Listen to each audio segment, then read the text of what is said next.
Hello, it is Tuesday night, and this is Mike, the Erudite DM. I want to thank everybody for stopping by and have a special guest here tonight who's going to take us through Full Metal Tilt and some old school jousting action. Travis Fauber is with us, and he's going to be running tonight's game as the Knight Marshal. Hey, Travis. Hey, how are you doing, man? Doing great. Thank everybody for coming. We've got a bunch of pretty grim faces here, looking like they got the pregame jitters. Well, I just want to say thanks for having me on. I really appreciate it. Absolutely. No, I really found out about you through Lord Mattias, who's playing here tonight on the second watch, and got really excited about playing this game. So we did a video before, but this is the first time we're really going to do the thing on the whole Full Metal Tilt with other folks checking out the fun. So hopefully this will attract more attention to a fantastic game that they should know about. Okay. All right. Well, let's go ahead and get everybody settled in here. I'm going to show a little bit of the preview. Of course, Full Metal Tilt isn't out yet. I'm still working on it. I did have a successful Kickstarter. And currently, right now, the backers are getting to see a lot of the nuts and bolts that the playtesters, much like everybody here, has got to play through and see how everything has come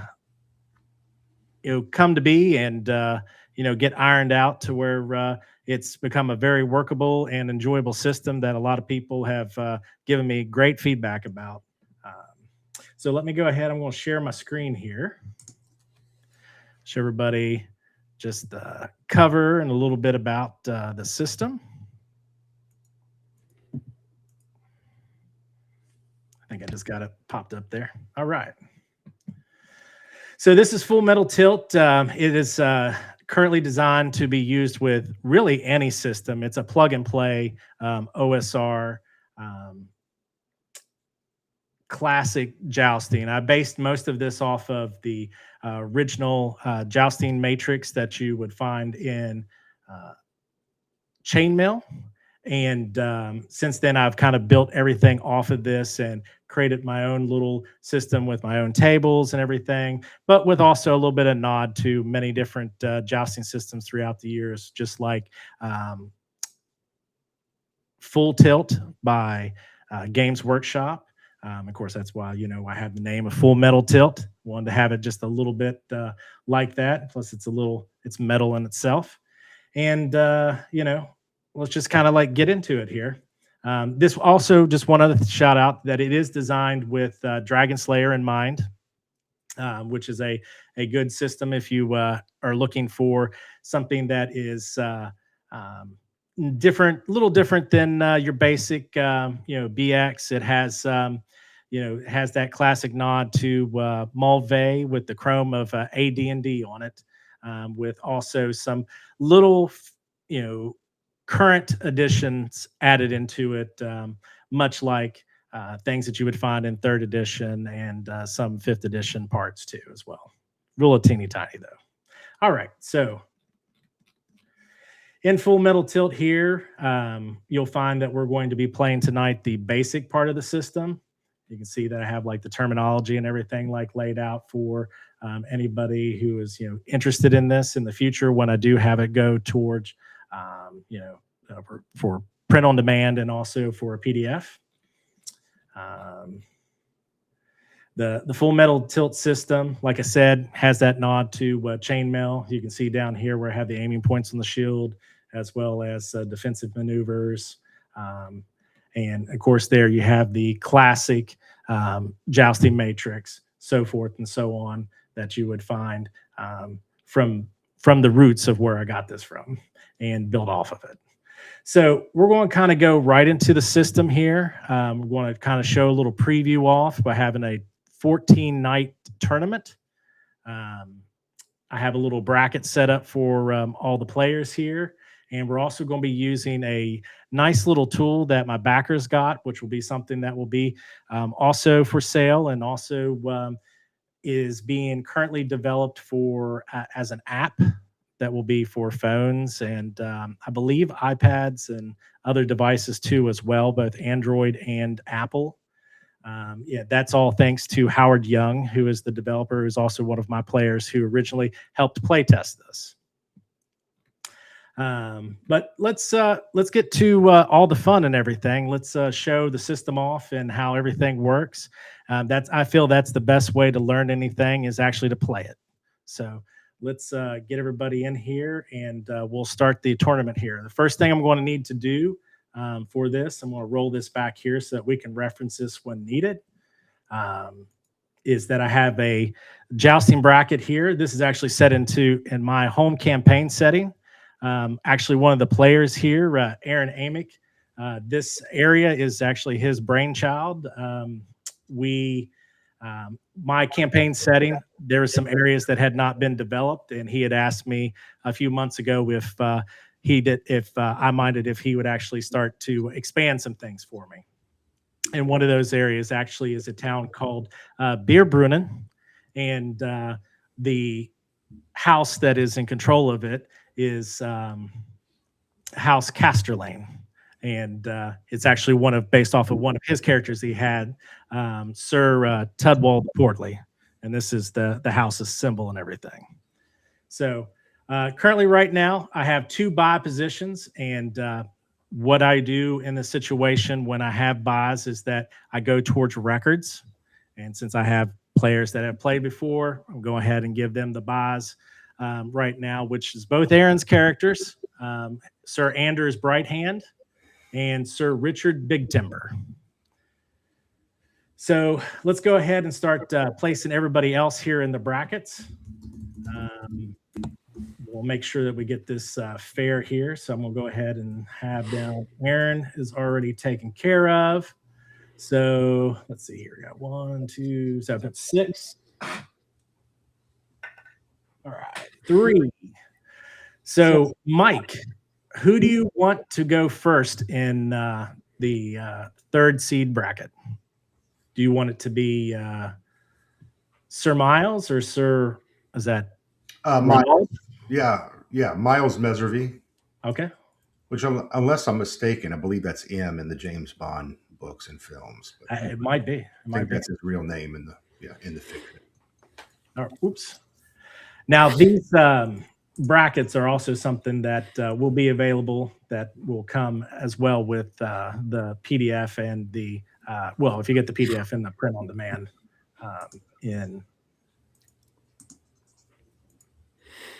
on drive-throughs, which is where it will be.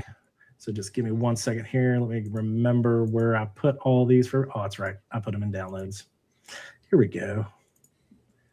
Now we'll make it easy for us. All right. So we got Miles' shield on there. All right. Let's see who's going to joust against Miles. We're going to have Lord Mattias. Okay. Who do you want? Let's go with Photogog of the Broken Face. Photogod. Yeah. Photogod. Right off the bat with the half orc. Nice. I rolled a charisma of 3. So he's literally has a broken face. He is the ugly, ugly, ugly creature. And he's got a lot to prove. All right. 1. All right, David. You want George or Samuel Hart? George. Sir George, the Steel Lance. All right. That's the great thing with this system is, I will say this, I just had these fellas, most of them, make their characters in the last couple of days, and also develop their heraldry. And then sometimes when we've played ourselves, we've actually had people, not develop their heraldry until, they have played a couple rounds or, couple games, and then decided, you know what, this is how I see this character, So it just kind of like the story kind of emerges from the play too. All right, let's see who your challenger is. Ooh, bottom of the list. Cam, Rothgar, or Evan?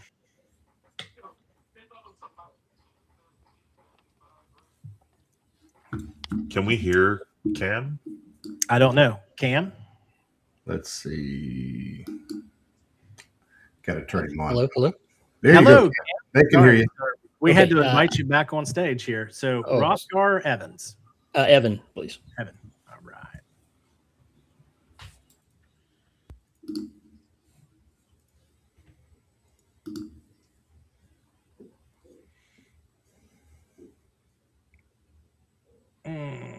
I know it's sitting right in front of me. I just had to find it. All right. Okay.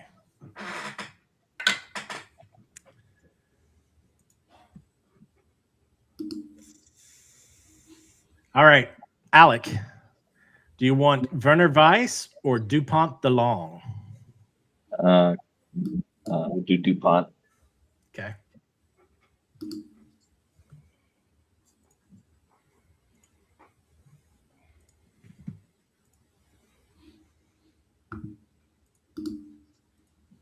All right. Okay, just so I don't overplay myself here.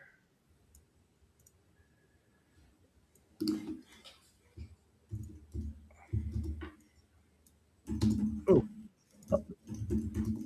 Okay. All right. Now, Watcher, do you want to just go by Watcher, or do you want to go by? I just didn't know. I don't. We just met. Hi, nice to meet you. Yeah, you can call me Gabriel. I'm Watcher DM. Okay. And yeah, I'll Sir Aspian Slitherworth will be the competing knight here. All right. Sounds great. All right. Thank you, Gabriel. There we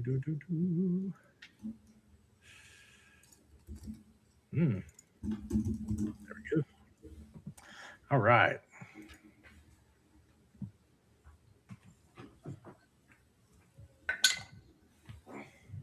All right, I'm going to bounce back over to the other side here. All right, Mike, who do you want to go here? Oh, you only have one. What am I saying? Yep. Duh.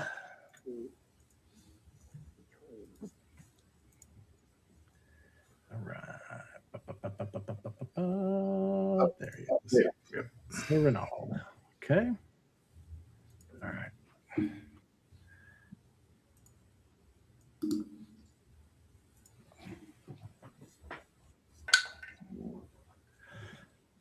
All right, Cam, you get to face Renaud.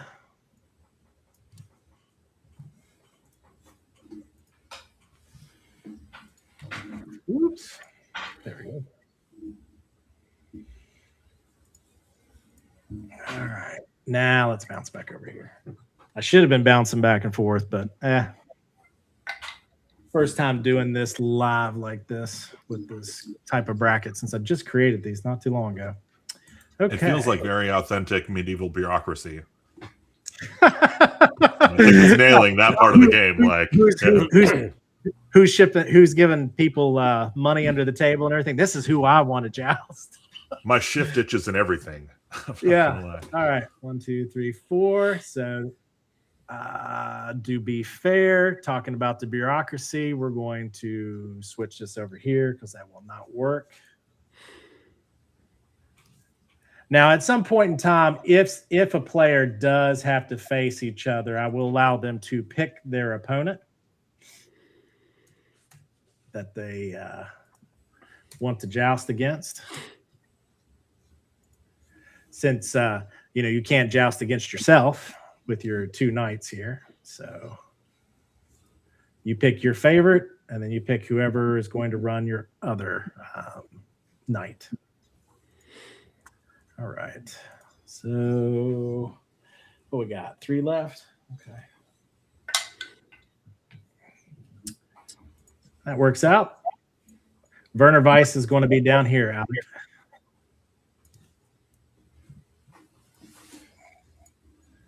Don't need to highlight anymore. I was hoping I could make fun of one of my opponent's names. Well, I'm sure you can when you joust them or whatever. Exactly.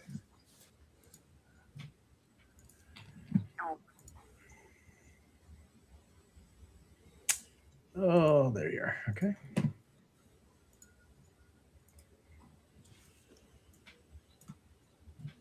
No. There we go.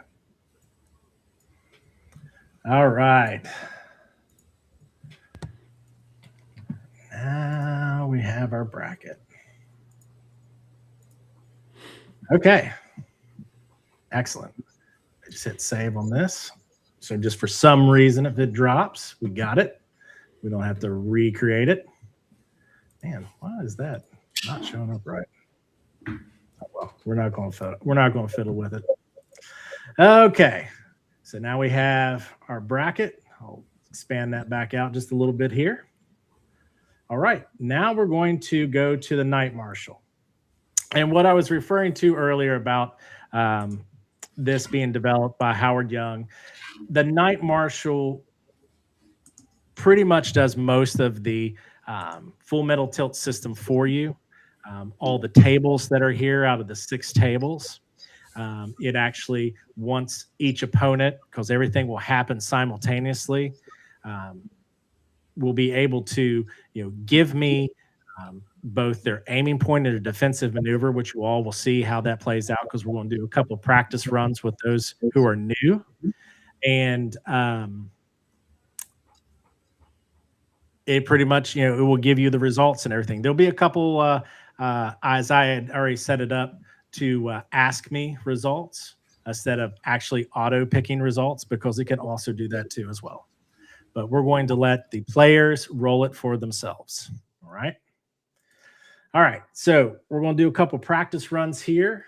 We're going to do this on table O, which is O for old school or original, which is, like I said, the nod to the chainmail jousting matrix. Now I'm going to set my little record sheet down here for where I'm keeping notes off to the side. Now, who needs a little practice here? I know Gabriel probably wants to get in there. Cam, you probably want to. And, well, probably Matt and Mike. David, you want to get another run in there to get refreshed? Is that what I saw your finger up. Yeah, I wouldn't mind it. I haven't done it since. Okay. We'll Yeah. We'll let everybody get a run here. I think Aaron's probably the one, since he's also got the buys and everything, that he has played a lot on these tables, that he should be good to go. And we have 6 people, so we'll just match everybody up. So we'll say right now we'll do Cam and Gabriel, because I already see you guys like on my screen here. So Cam, I'm going to have you as player A, and Gabriel, I'm going to have you as player B. Can you all see this table? If not, like I said, I'll take a snap of the screenshot, and I will drop it into the Discord or the private chat, however you guys want me to do it. I've got mine in front of me. You have yours in front of you. Gabriel, can you see this? If you can't, then I will get you a good copy so that you can have that right in front of yourself, so that you can tell me what your results that you want. If it's the one in the PDF, I have it open. Okay. Yeah. It's exactly the one in the PDF. The other tables after that, I will have to give you a screenshot, because I know that you've got the Kickstarter preview, which, by the way, anybody who is interested, you can preview, and it is just the basic with just this table. You will not have any other tables. You will not have any of the classes that's in there that can be used with Dragonslayer, like the Knight class, which is not in the Dragonslayer system, and a few other things that will be in the full set once it is released. But like I said, you can go to drive-through and you can pick up the Kickstarter preview, and you can play this and enjoy it. And then if you like it, and once it comes out, hey, you know where to buy it, right on drive-through. Okay, so you guys got that table and everything. Just let me know when you're ready. And you're going to pick, and I'll just go back over this real quick. You're going to pick an aiming point and a defensive maneuver. And when you call it out, you can say DC2 or Helm 5, Base 6, whatever. But remember, your aiming point dictates what is your safe positions that you can take when you ride past your opponent here. So these defensive maneuvers you got over here, as an example, SC 2, 4 through 6 is your safe defensive maneuvers. If you choose anything outside of that, that becomes a risky maneuver. And we already went over how that happens. We'll show that to everybody who's watching, how that works out. And of course, the results are down here. B for broken lance, C for a crest strike. And the crest means that the crest that would be on the helm of a knight. F for fumble, meaning that you would have dropped your lance or something would have went wrong to where you do not have a lance. Glancing blow, self-explanatory. Helm hit, that is actually breaking the lance across the helm of your opponent. An injury, we do have charts for injury. And if an injury happens at the same time as a helm hit, that actually is, there's a different chart for that. That also is not in the preview copy, which is injuries for the head. A miss is a miss. An underscore U is a critical hit, and that means there will be no opposed rolls for the defending opponent, who will be blasted off their horse. And then you have just a U. The basic U is what's called a unhorsing check. There will be opposed rolls, and we'll find out if somebody stays on their horse or if they are knocked off, or any other things could possibly happen too as well. So, all right. When you guys are ready, let me know that you're ready. Ready. Ready. All right. Cam, you're player A. Give me your results. Base 6. Base 6. Gabriel. Fespale 4. Fespale 4. All right. 2 broken lances. So that would be 1 point each. Now remember, you guys both broke a lance, which means any knight who fumbles, hits a helm, which is a broken lance, breaks his lance. The only safe positions are 4 and 6, because you're trying to get back to your squire to get a new lance and return back into the tilt for the next pass. And there's only 3 passes per round. And if there's a tie, then we will go into melee. All right. So, second pass. All ready? Okay. Gabriel's ready. Cam, are you ready? Yes, ready. Okay. Cam, go ahead. FP4. FP4. Helm 4. Helm 4. Okay. All right. So Cam breaks a lance and has possibly an unhorsing. And then we have a helm hit by Gabriel's character, or just Gabriel in this case. So that's 2 points, which puts him up, but also has a possibility of a crest hit, which if you go ahead and roll me a D6, you have a 1 in 2 chance, which you did not. I see it's a 5. I don't have an online roller. Matt, do you have one? Can you roll it for me? You don't have to. You can roll. I trust you. You can make an honor roll. Go ahead. Okay. So in this case, we're going to do an unhorsing check. All right, Cam. Oh, You get to roll a D20. Pick one of your characters. We'll just roll D20s. No bonus or anything. Okay. So you roll D20, and then Gabriel, you're going to roll D20 and oppose to him. Defender wins ties. All right. What'd you guys get? a 20. All right, it's over with. Nice. Gabriel's unhorsed. Cam wins. Yeah. So you guys kind of understand how this Nice. works? Yeah. All right, cool. Yep. All right. Alec, you get to go against Lord Mattias. Are you guys ready? 1 second. Okay. Does anybody need me to send them this sheet? I can see jousting. The screen is big enough that my old man eyes can see them. I understand. Yeah, I understand. I don't wear these glasses just for the looks. All right, I'm ready. I'm ready. All right. Alec, go ahead. Base 4. Base 4. Matt. Base 5. Base 5. Nice. Ooh, okay. Player A, which is Alex, I need you to roll a D8 for the injury that you're going to bestow upon Matt's character. Oh, no. 7. 7. All right. Okay, so we'll start with Matt first, since it's the first one I see here. So you break a lance for 1 point.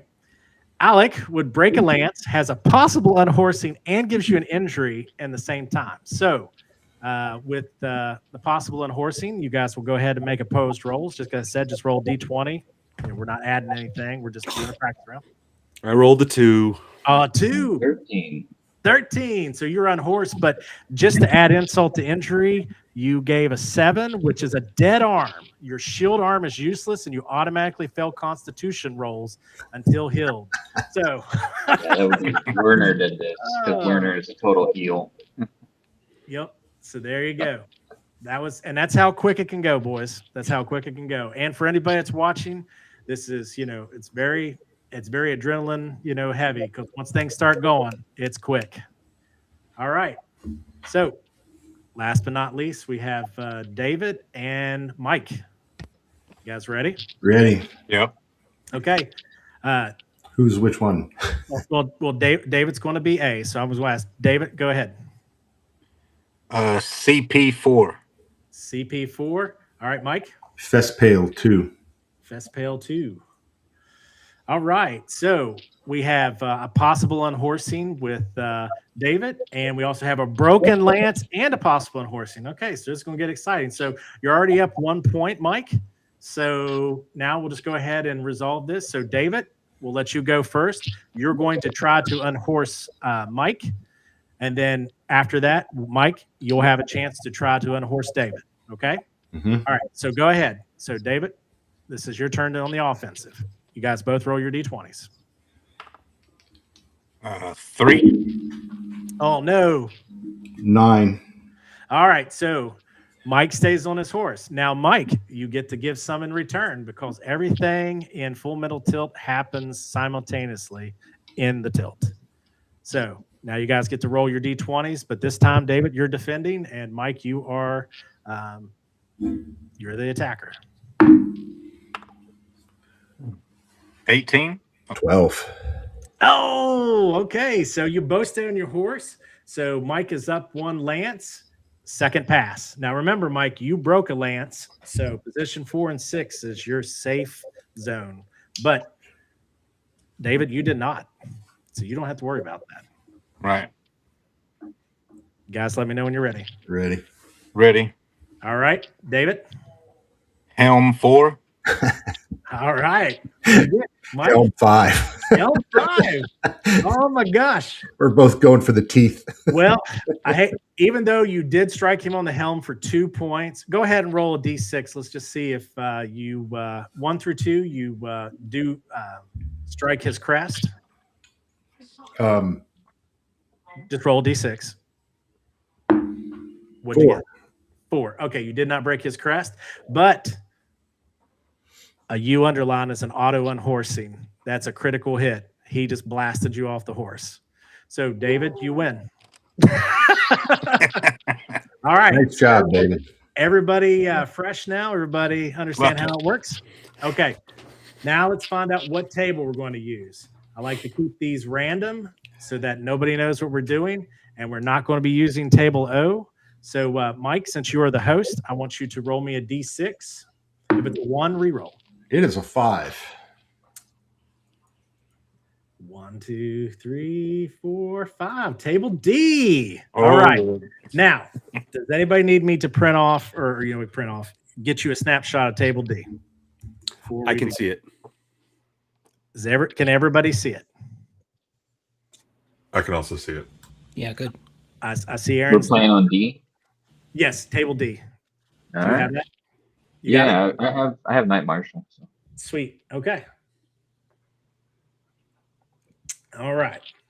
So just a little background. So at every tournament, like I said, we're playing the basic rules.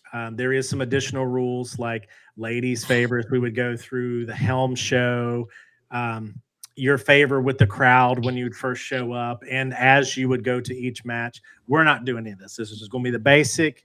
Maybe later on we can start sprinkling some of that in if everybody, would like to see more of this, or all the players here would like to enjoy doing this again. But I will say this, that for the tournament champion, if you are not knighted, a knighthood is up on the table for the tournament champion. On top of that, there will be a amethyst gem worth 1,889 gold pieces. I know that a lot of characters are brand spanking new because they just rolled up. Just like I said, in the last couple of days. Including into that is a gold circlet with moonstones for 2,202 gold pieces. On top of that, the rules for this tournament, any opponent that is beaten or unhorsed, they will forfeit their arms and their horse to their opponent. So anybody who is currently playing in my campaign system, if you do have magical items, just mark down that you want to switch out to a mundane weapon. Just deduct that from your gold or whatnot. So that way that you're not forfeiting something that's very precious to you. If you want to risk it, sure, go ahead. They will allow in this match here magical arms. And then on top of that, if there is a tie, the Knight Marshal who's coming out to announce everything will tell you that we will go until one opponent yields or is knocked out. And the way that ties are done is that they will be melee. We will be using a version of Dragonslayer with a few little tweaks. We will be doing Ascending Armor class, which was what was voted on by the players. On top of that, if a critical hit does happen, then you will get not just 2 dice rolls, and because you normally Dragonslayer, you say if you did a critical hit with a short sword, it would be 2d6 is what you would roll. In this case, you would get the max damage for one of the rolls, and then you would roll the other one freely. Now, the other little caveat that I'm going to add is one of my personal house rolls is that all of the damage rolls will be open-ended, meaning that if you do roll a 6, you can roll a 6 again. And if you roll a 6, you could roll a 6 again, if that's the highest number on the dice. Does everybody that's playing understand what I mean by open-ended? Yep. I see people nodding. I just needed some yeses and everything because I can't, everybody's so small. Okay. Thank you. Exploding dice, yes. Right? Open-ended exploding dice, whatever you guys want to call it. All right. So let's go ahead and get the beer burning tournament started, and we will start with the first match, which will be Sir Miles. Is that Mesvery? Mesvery. Thank you. Versus, you got to help me, Matt. I know it's Broken Face. I'm just gonna call him Broken Face. Photogog, the broken face. All right, Photogog, the Broken Face. I love it. All right. When you all are ready. Sound effects. I'm ready. I think I'm ready. All right. So Matt's ready. Mike, you ready? Yes, I am ready. You're ready? Okay. Matt, you'll be player A. Go. FP2. FP2? You got to give me here, Mike. What you already chose? Chief Pale 4. Yep. What'd you say? You said 4? Chief Pale 4, CP4, yeah. CP4. Okay. All right. Now hold on one second. See, I feel like a noob here. I didn't write down your guys' name for my records and everything. Give me 1 second here. So we'll at least go ahead and do this. So, Mike, you have a miss. And we have a broken lance by the Broken Face. Oh. All right. So hold on 1 second. Let me copy these names down. Like I said, I got ahead of myself. I got excited. All right.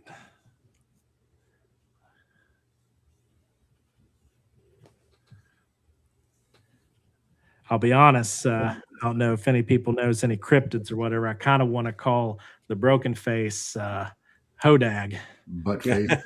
Hodag. All right. He might be the origin of the cryptid legend with that charisma 3. Oh, man. All right. Okay. All right. So we have the second pass. So let's go ahead and clear these. Let me know when you're ready, gentlemen. Ready? Give me a second. I'm sorry. Fine. Okay. I'm ready. Half orcs. All right, Matt, go ahead. DC 4. Base DC 5. 4, base 5. Yes, Thank sir. you. All right, Matt, I need you to roll a D8 for the injury that you will deliver to Miles. A 6. All right, 6. Okay, so here we go. Glancing blow for Miles, a unhorsing check, and an injury. So now, since you are playing your characters now, Fogog, Fodagog, whatever. Yeah. All right. The broken face, you will add your strength to this roll, and Miles, you will roll with your constitution to stay on the horse. All right. Go ahead. Give me your opposed rolls. I got a 12. I got a 12. Oh, well, defender wins. That's my little nod to risk. All right, he stays on his horse. We now have our, let me go ahead and mark this down here. But the injury that you gave him is a gut blow, which I need you to roll a 1d3 or just roll a d6. And he's nauseated for 2 turns. Oh, gosh. All right. So nauseated, just so that everybody is on the I'm same very page. familiar with that condition. So nauseated. Yep, Especially around nauseated. Photogog. While nauseated, you have disadvantage on all your unhorsed checks and must make defensive maneuvers 4 and 6 until you're no longer nauseated. If you choose any other defensive maneuver, it will be considered a risky maneuver. So you're basically acting like you're constantly at a broken lance, but if you have to make an unhorsed check, it has that disadvantage. Okay. I'm going to go ahead and just drop that, move this back here. And okay. All right. All right. This is the final pass here.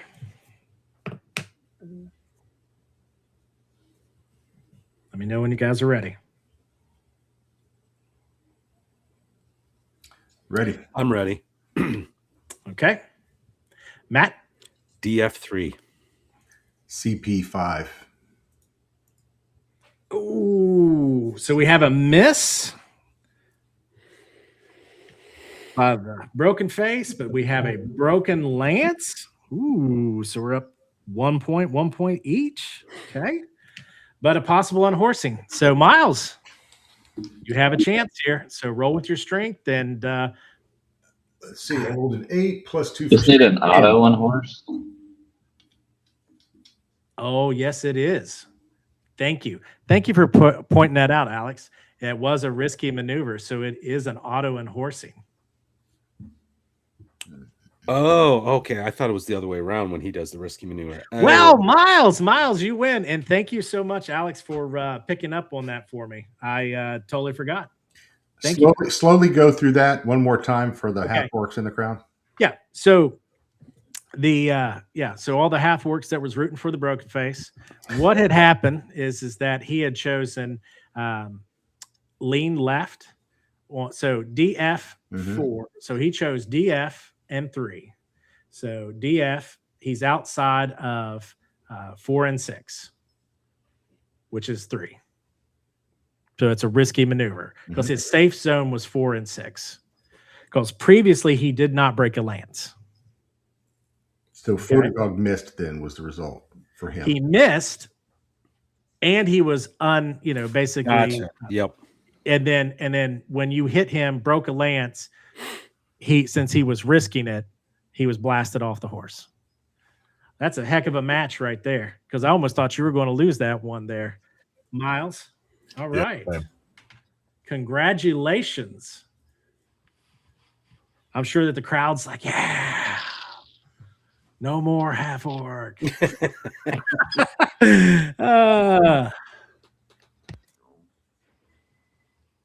Aaron's got a pretty good half orc that he plays all the time.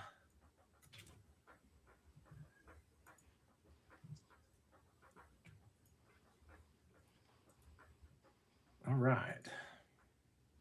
Just for my edification too, because Miles was nauseated, and he was. If you would have hit him, that would have been an automatic unhorsing as well, because he was being risky because of the nauseation, right? Because he was supposed to pick 4 or 6 as the defense, right? Correct. Did I read that? Okay. All right. Correct. Okay, that's what I got a little confused there, but not Yeah, that makes so- sense. Yeah, because I knew Yeah, I was so- being risky, but Yep. but yeah, I got it.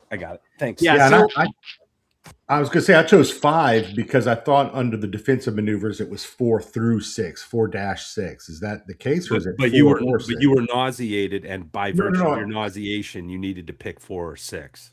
Yeah, well, that's what I'm asking. So on the table, was it 4 or 6, or 4, 5, and 6? Because looking at the table, No. for example. Okay. So down here, if you break a lance, it's 4 or 6. Okay. Okay. Now it's the same in the rule for nauseated maneuvers, 4 or 6. Okay. That's and what you must take as I chose defensive 5. maneuver. Though. Huh? I believe I chose 5. But on Right, the which- table, it's 4 through 6. Okay, Right, so- but he was nauseated, so that makes it 4 or 6. 4 Yeah. or 6. So, yes. Mike, in normal circumstances, you're 100% correct. 4, 5, or 6. But by virtue of the fact that you had been nauseated from my gut blow, you could only pick 4 or 6. So you picking 5 was actually risky. Yeah. So Yeah, no, I'm confirming that now. I just wasn't sure about the wording on the chart there and what that meant, but I get the nausea part. Oh yeah. Good. It's okay. It happens. Because once everybody gets used to like how everything rolls, it goes a little quicker. Just like Alec corrected me immediately when he saw that, because I was just focusing on, okay, here's the stuff and everything, and then he was like, nope, that's there. And that's the good thing about this is as you play, sometimes even when you're running it, you'll have players that will catch it and be like, okay, nope, that's what happened just there. Even the players being honorable about it, saying, no, I messed up. I see what happened. The Yeah. visual is great. I mean, it's just really a good experience, and it makes it so much. Oh more yeah. fun. It does. And like I said, it's a lot of fun. And like I said, you don't necessarily have to use the Night Marshal. You can use pen and paper. I'm sure people can't really see me real well because I'm probably down in the bottom.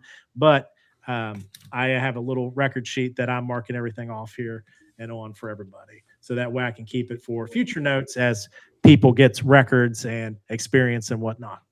All right, so we're going to have now Sir George the Steel Lance. Just write him on here. Versus Evan Taberson. Okay. Gentlemen, are you ready? Yep, ready? Yep. Okay. David, as George, you will get to go as player A, and Cam, as Evan, you will go as player B. So, since you're both ready, David, go ahead. B1. Cam? Base 2. Wow. Okay, so we have a broken lance for George. And then we have a possible unhorsing by Evan. Excellent. All right. So, Evan, just add your strength, and George, add your con to this roll, and let's see what happens. Isn't it an auto horse? No, because he only broke a lance against him. He has Right, to but actually get a It's a U. risky maneuver, right? Right. He chose a risky maneuver, and you're correct. You're correct again. I'm getting it backwards myself here. So yes, it is an auto unhorsing. Okay. Wow. Thank you. Thank you for keeping me straight, Alex. This is a little Who quick. chose a risky maneuver? Evan did. Cam. Oh, because he You went went over B2. purple. Okay. The defensive maneuvers safety is 1, 4 through 6. Okay. Yep. Well, I mean, sorry about that, Cam. You just got unhorsed. No problem. Yeah. These games get real close when you Yeah. start like whiffing against each other, and then suddenly you get off the horses and start braining each other with a sword. It's very tense. I was really hoping to do that with Photogog. Yeah. My two-handed sword and just start killing people, but oh well. Look, at one Yeah, point the only in time, time it kind of sucks is when you're fighting a higher level knight or paladin, and suddenly you're like, yeah, I hit him for 8, and it's like, oh, he's got 30 hit points. yeah, there was one time the match wasn't to first blow, and I was going against one of Aaron's knights, which he elected and changed it out to do Anders' Bright Hand this time, but he was going to choose Proximo, and the funny thing is, I had this knight. He's done real well as a jouster, but he just hasn't got that much of experience. He's like won bunch of matches, but didn't get much of experience. Anyway, I go against him. I was hoping to knock him off his horse. Did not happen. It came to a tie, and I'm like, daggone it. So I was like, I had to do the honorable thing. I took the one hit, and I said, I yield. I was like, I don't want him to kill me. I don't want him to kill my character. Yeah, DuPont fought Proximo, and it was like DuPont was level 1, Proximo was like level 6. It's like whiffing. We were both whiffing, and then I hit him a couple of times, and he hit me once, and I like nearly died. All right. So we got it is Sir DuPont. All right. So we're going to have Sir DuPont versus is that Aspen Slitherworth? Yep. All right. Okay. All right. So DuPont, you will be player A, and Sir Aspen, you will be player B. When you're all ready, let me know. All right, I am ready. All right. DuPont is ready. Sir Aspen, are you ready? All right. Yeah. Sir DuPont. DF6. DF6. Sir Aspen. DF5. All right. So we have a miss by DuPont. And we have a broken lance for Aspen. Awesome. 1 point for Aspen, which I haven't been doing this, and I should, but there you go. There's your point. Sorry, it's been a while. I've been running and writing. I haven't ran this well, since I've been on vacation and stuff for a couple of months now. All right, so it's second pass. And remember, Sir Aspen, you did break a lance. Okay. Yep. So position 4 or 6 is safe now for you. Are you all ready? 1 moment.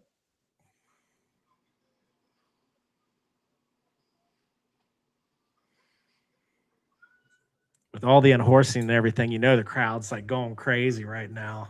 Yeah. Especially the fact of the background of all this that Aaron wrote, that they probably untapped a really big, large keg like at Oktoberfest, and the beer is just flowing since the town is known as, water beer or beer water. Ready. All Beer right. fountain. Beer fountain. Yeah. Yeah. Brunnen is like I said, like river. I know that for sure. So beer and Brunnen. Alec, are you ready? Yeah. Okay. All right. Sir DuPont. CP1. CP1. Sir Aspen. Base 6. Base 6. Ooh. Sir DuPont, roll me a D8 for the injury. D8, you say? Yes. 3. 3. All right. We'll start with Sir Aspen. You break another lance. So you're up for 2 points now. And you did break a lance last round, and there is an unhorsing. So that would mean that you are auto unhorsed. I thought it was if I didn't pick No, 6 or 4. 6 or is what 4. You have to pick. Oh, got it. Okay. Yep. But let's see, insult to injury. He rolled you an injury. You no longer have a shield, so please mark that down for future reference. We'll have to get you might have to go in debt a little bit to get that shield repaired. But that shield is shattered. Now I can't ransom the shield back. That's true. That's a good point to note. That's a good point to note. See, the story, just tells itself here.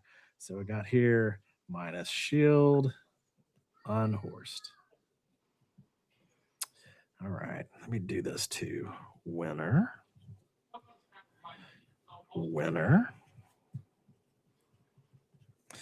Well, I have to say this, Mike, you're the only person who has one in the second slot on my sheet here. Yeah, I think I'm just going to quit and go home now and call it a victory. Can I do that? I guess that wouldn't be very honorable. I mean, you could be honorable, but you could forfeit. I mean, that's fine. Whatever you want to do. No. All right. Shoot. Sir DuPont, who has seen a lot of stuff, who's been in the mist maze. Let's not talk about that maze, man. Well, I was going to say, Lord Mattias is a big fan of that mist maze. Because as soon as he found out I was like doing tower, I remember watching your video and everything. Going, man, that guy, I wanted to do a tower too. You could have, man. You could have. It'd been fun. Next year. Well, I hate that guy. All right. So let's move over to the other side of the table here. Oh, Mike, you are up again. And Cam, you have your last knight, which is Hrothgar. And we have Sir Renaud. So, Mike, you will be my player A as Renaud. Oh, I got to write first. Sir. And Hrothgar. Okay. Gentlemen, let me know when you're ready. Ready. 1 second. Sir Renaud is ready. Hrothgar? Okay, ready. All right. Base 6. Base 6. Hrothgar? FP2. FP2. Oh, well, this is starting out pretty good. So we got a glancing blow by Renaud. Or excuse me, not Renaud. Hrothgar. I was actually writing it right, but saying the wrong name. Renaud, you have a chance to unhorse your opponent. So let's go ahead and get those opposed checks here. Remember, strength for the offensive, which will be Renaud, and con for the defender. I got a 7. 19 with the +2. Oh, man. You are unhorsed. I'm unhorsed or he's unhorsed? He's unhorsed. You were the one that was, because you were player A. That's the green. So you unhorsed him. You win. You get to advance. All right. Cam, I'm real sorry, my friend. Been a pleasure. Well, so far, I was rooting for you because I wanted you to get that knighthood. I've killed 2 of the guys I play with every Monday night. So this is not going to, it's going to come back to me one way or another. Oh, it's going to.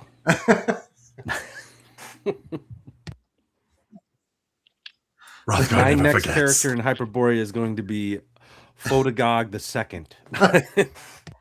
Well, I mean, you're not dead. You get to you can still play. He just lost his first round. He just took a loss, man. It's not like he. I mean, the squirrel here is advancing. You at least gave Miles. I mean, I thought you were going to win that the way you were going already. With, against Miles. You were there. I shouldn't have been risky. I took a risk. I shouldn't have. Well, it happens. It happens. You just saw that moment of glory, and then, bam. All right, Samuel and Byron. All right. Let me put you guys on the board here.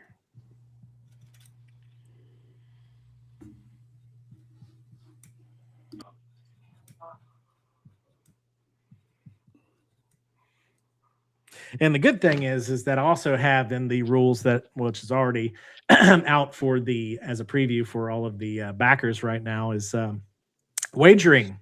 So those that have lost could start wagering right now if they wanted to earn some of that money back. If somebody was just like, I ain't playing, but I want to at least see these people before I go against another match somewhere down the road, they can, win them some coin.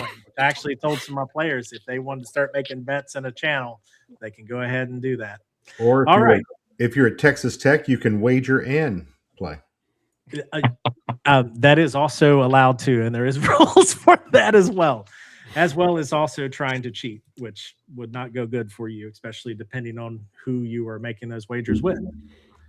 All right, so Samuel, you will be player A, and Byron, you will be player B. Okay. Gentlemen, let me know when you're ready.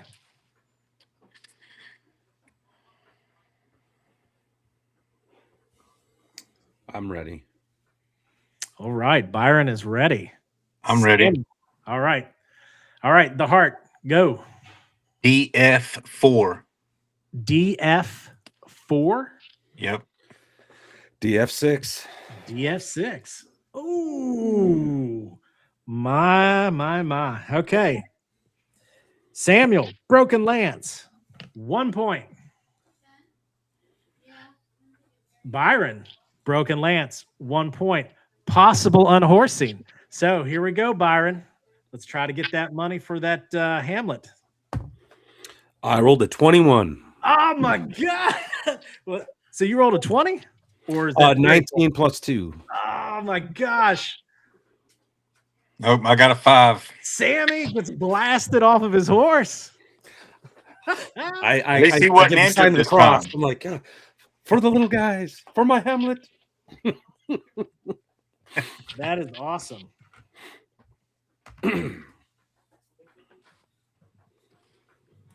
Okay.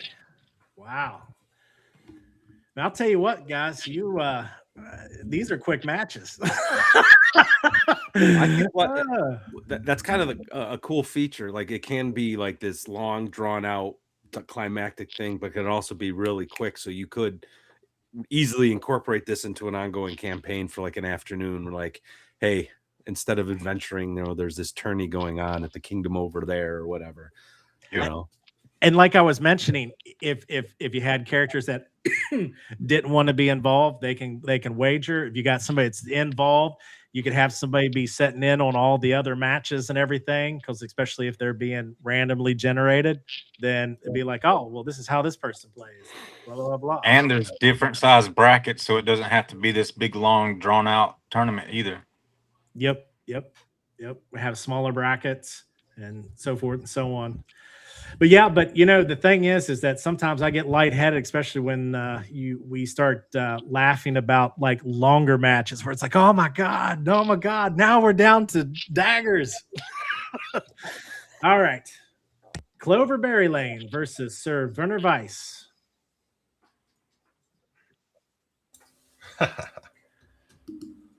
All right, so let me go ahead and put you guys on the board here. Clover, you are going to be my player A. And Sir Werner Weiss, you will be on player B. Yeah, Werner. And he is actually one of my regions. He's actually done very well. But surprisingly, the dames are the ones that end up winning the most. I don't know how. Because those people just seem to be lucky when they get those characters. All right. Are you all ready? Yep. Yeah. All right. Ready. Clover. DF4. DC3. DC3.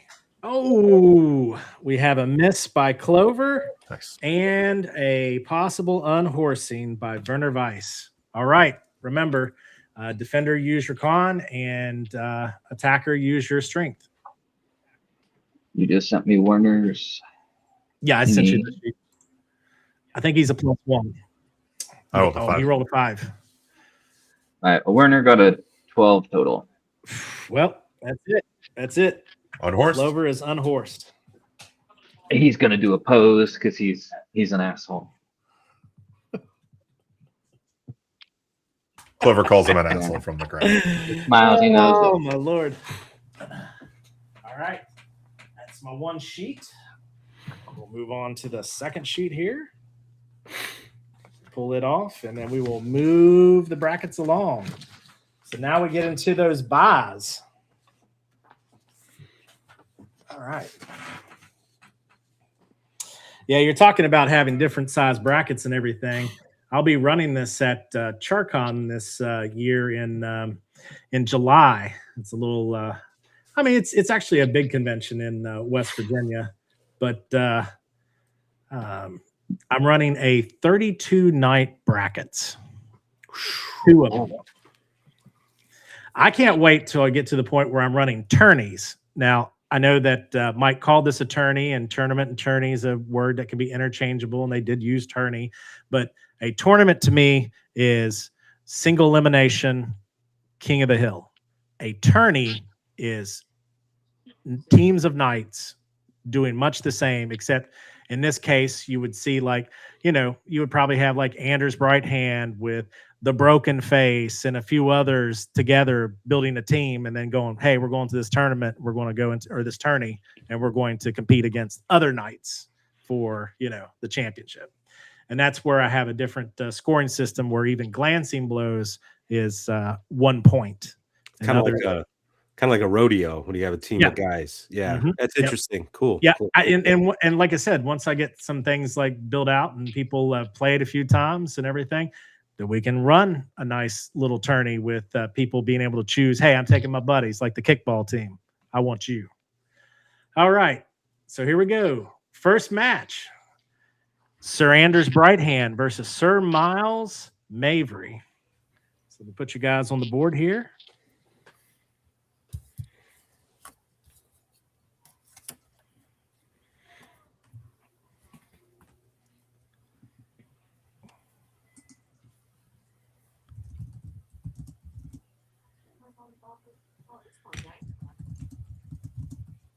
All right, gentlemen. Bright Hand, Aaron, you'll be player A, and Mike, you're going to be player B. Let me know when you're ready. I'm ready. Sir Miles? Oh, hold on. I got a private chat here. Oh.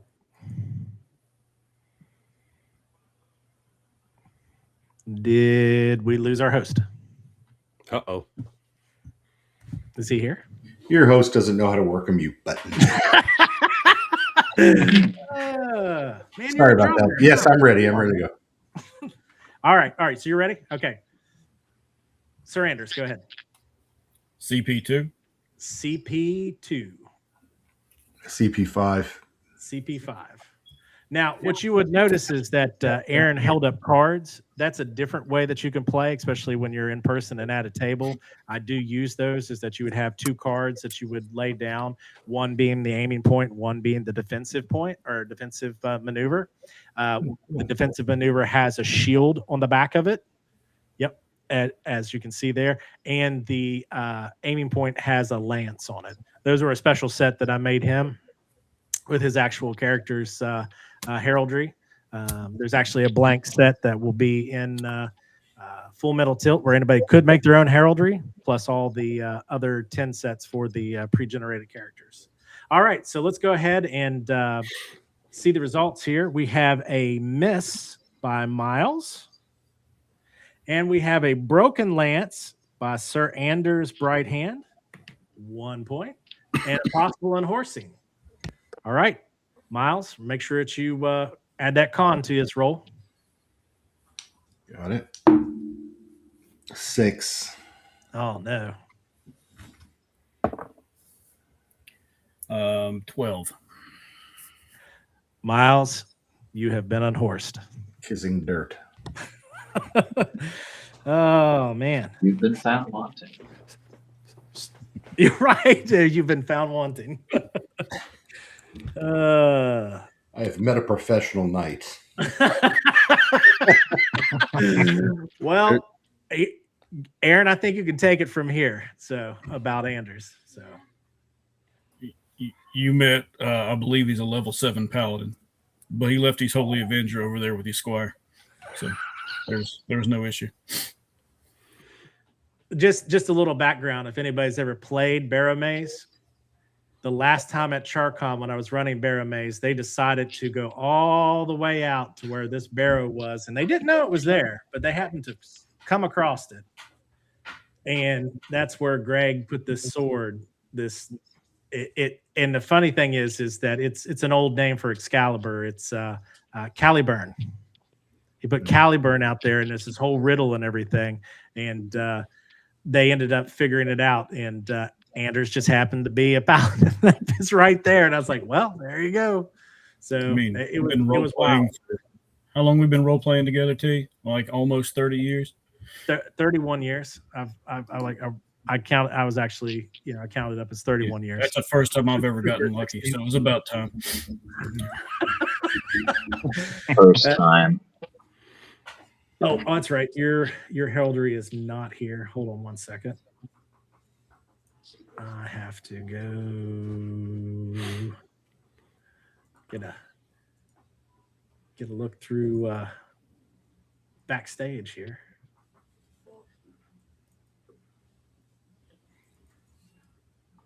There we go. All right. Sir Anders advances. But you get to stay on stage because Sir Richard Big Timber, and yes, that is a black beaver with a axe back there, rampant, versus Sir George, the Steel Lance Picard. Let me put you both on here. We also joke, too, that a lot of times when Big Timber starts getting the crowd into it and everything, they start doing the tomahawk. All right. When you are both ready, Richard, which be Aaron, you're going to be player A, and David, George, you will be player B. Okay. Ready. All right. So, Richard. H6. Helm 6. Sir George. That's exactly what I was going for. Helm 6. Helm 6. Look at that. Oh my gosh.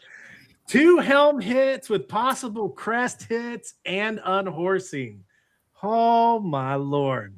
Okay. And again, tomahawks, right? Tomahawks. That's right. All right. So, first of all, 2 points all around. Helm hits. All right, here's the crest rolls. Let's see if either one of you loses a crest, and roll that D6, 1 through 2. You damage the crest, and we get to see if one of the players lose their chill. I got a 6. Yeah, I got a 3. Okay, so all right, so both crests are okay. Both the beaver's okay, as well as the lance, or whatever that you have as a crest there for George. All right, and now we have our possible unhorsing. So we'll let Richard go first. So I'm offense? Your offense, and George's defense. Oh, nat 20. Oh, my gosh. You got to get a nat 20, man, because then that'll work. It's happened before. No? No, I got a 16 total. Hold on. But everything happens simultaneously. So if you unhorse him, we go to melee. So here we go. Come on. Let's do it.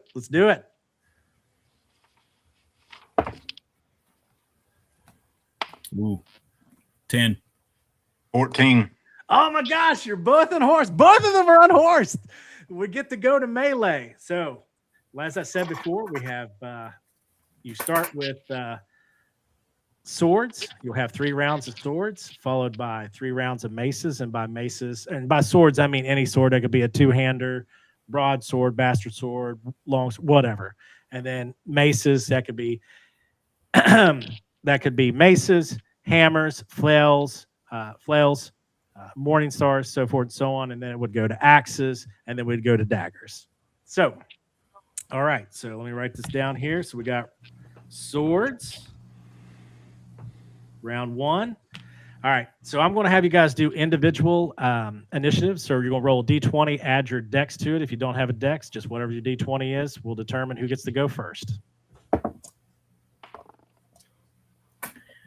I 9. got 14, 13 plus 1. All right. So, George, you get to go first.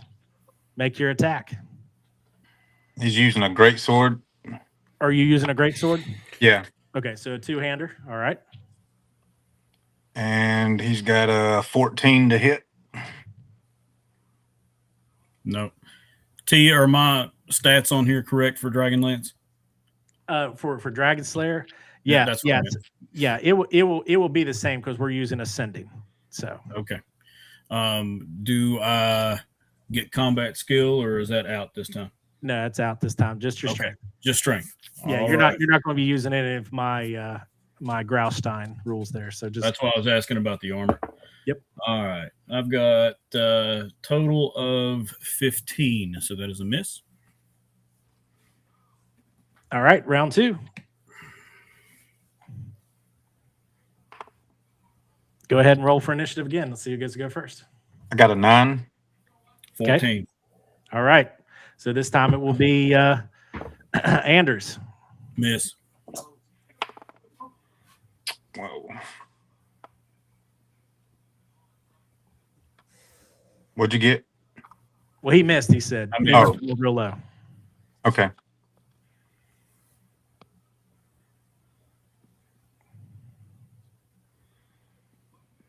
It's your attack now, George. All right. So it's an He got to initiative. go. No, you already rolled initiative. He won the initiative. He swung at you. He missed. It's your Oh, turn. okay. I got you. So 6. Nope. I'm sure that's a miss. All right, guys, roll 4. This is round 3. We're about ready to go to Maces. Dirty 20.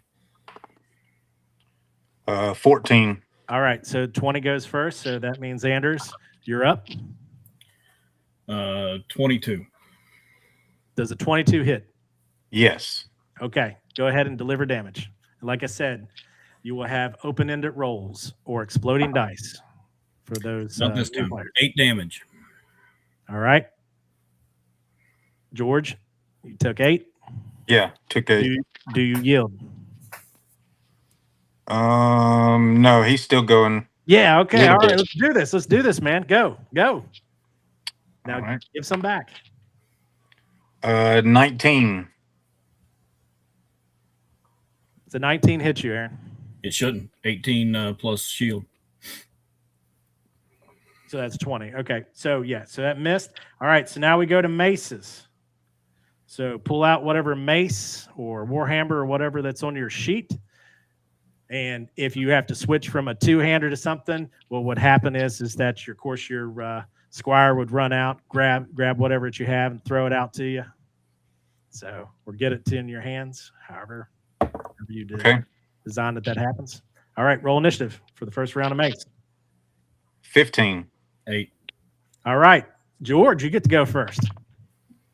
15 hit. Nope. 15 to hit. Yeah. Are you adding your strength onto this? Yes, on that Okay. one. I just want to make sure. Okay. All right. I also missed with a 15. All right. Round 2. Roll for initiative again. Man, gosh. 4. 7. All right. Anders. Awesome. Did you get your shield back? Yes.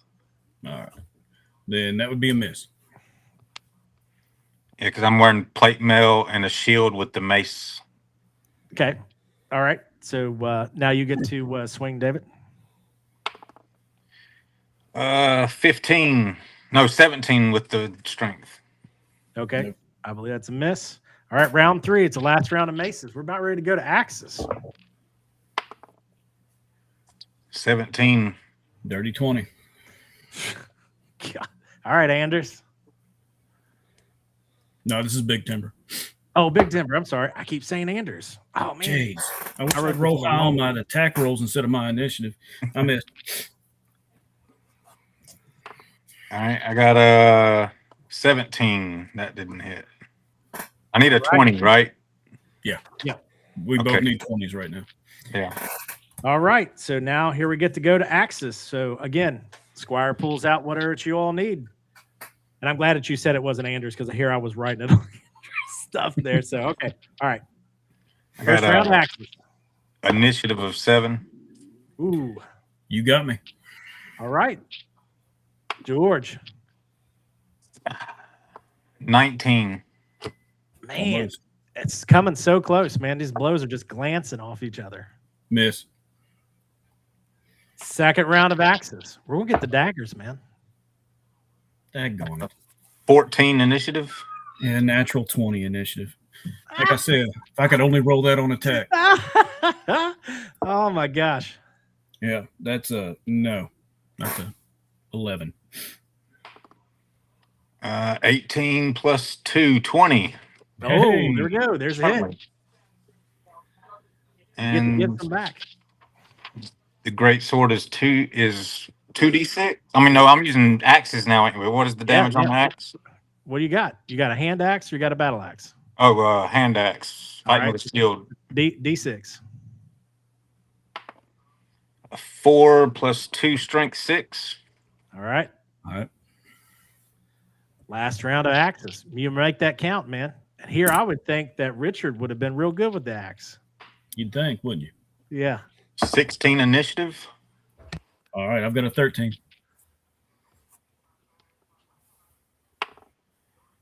Uh, 18 miss. 14 miss. All right. Daggers. First round. 13. 15. Okay. Richard. You don't have a two-handed dagger by chance, do you?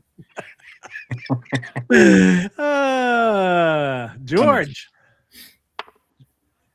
Miss. All right, Round two. One more round, guys, after this. I'll be daggone. 19 initiative. Nat 20. Awesome. Yeah, All right. great. 8 to hit, so that's a miss. This is Nat great. 20. Oh, so that's a crit. So you're going to get the max damage on the blade, which would be 4. And roll your D4. And remember, is it exploding? Roll a d4 because it's daggers. Yeah, you're on daggers, man. Yeah. 3. All right. So that's 7 plus your strength, right? So plus 2. Is that what you said? Yep. Yeah. So that's 9 points of damage. Big Timmer got shanked. Is that it? He's out? He's out. Oh, my Whoa. God. Wow. Oh, my gosh. Woo. Wow. Wow. My Lord. That was an upset. Oh, my gosh. Jeez, I told you guys, it gets exciting. Well, and if you don't adventure with these characters, if they kind of stay low level, then when you get to melee, it's hard to hit. But once you hit, I mean, they don't have the hit points to back it up. So it's rough. Right. Well, it's one of those things too where I've instituted the additional rules of like the ransom and stuff. So if you win a couple now, yeah, you'll get better experience than what we were doing before when we were first playtesting everything. But yeah, you're correct. If you don't advance, yeah, no bueno.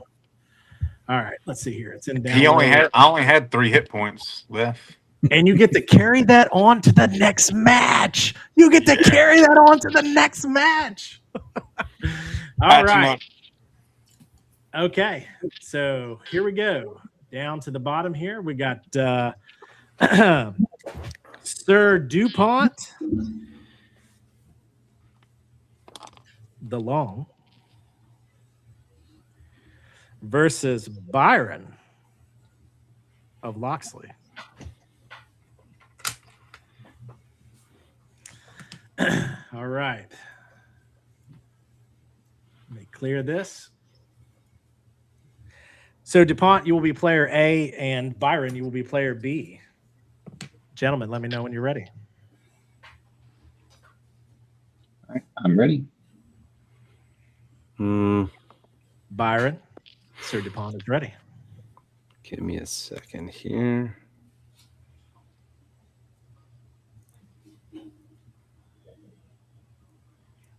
You guys ever seen Caddyshack? I'm ready. Well, we're waiting. All right. Here we go. We're waiting. We're waiting. All right. Go ahead, Sir DuPont. DF6. DF6.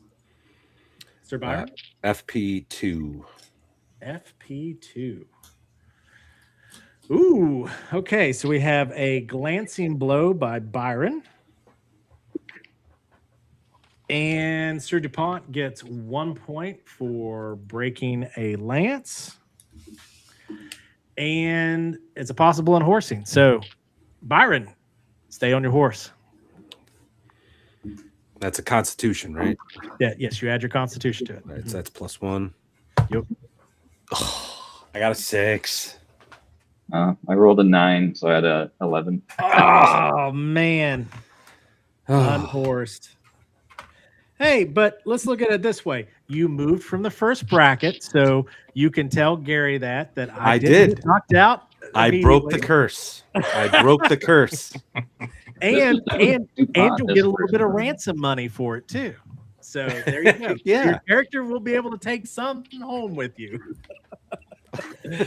Hold on, let me put down here. Winner and winner. All right.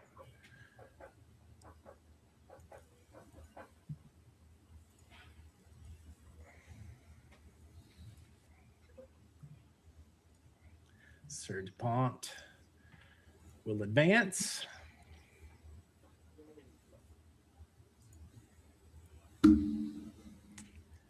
Okay.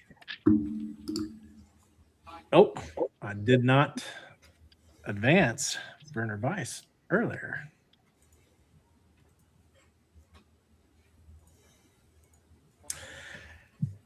All right, so we have Sir Renaud, DST versus Sir Werner Weiss. All right, Mike, you're going to be our player A, and Alec, you'll be my player B. Gentlemen, let me know when you're ready. Ready. I'm ready. All right. Sir Renaud? DF4. CP3. Sir Werner? CP3. Ooh, we get a second pass as a glancing blow and a miss happens. All right. Pass number 2. Let me know when you're ready. Ready.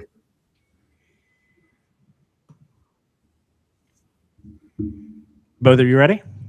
Yes. Okay. All right. So, Alex, Sir Renaud? Are you ready, Alex? I wasn't sure. Yep. Okay. Helm 4. Base 1. Sir Werner? Base 1. All right. So we have a broken lance by Renaud for 1 point. And we have another glancing blow by Werner Weiss. All right. This is the last pass.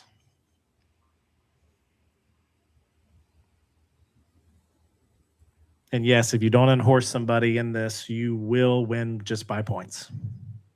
I am ready. I'm ready. All right. And remember, you broke a lance. So just want to make sure. Mm-hmm. All right. CP4. CP4. DF5. DF5. Oh, it's exciting. Breaking lances all around. Up 2, up 1. All right. So we'll start with DuPont as I'm reading across here. So you're going to try to unhorse, or DuPont, sorry, Sir Werner Weiss. You're going to try to unhorse Renaud. So remember, you're rolling your con as the defender and strength as the attacker. Am I attacker here or defender? You're the attacker. Okay. I got an 18 total. Ooh.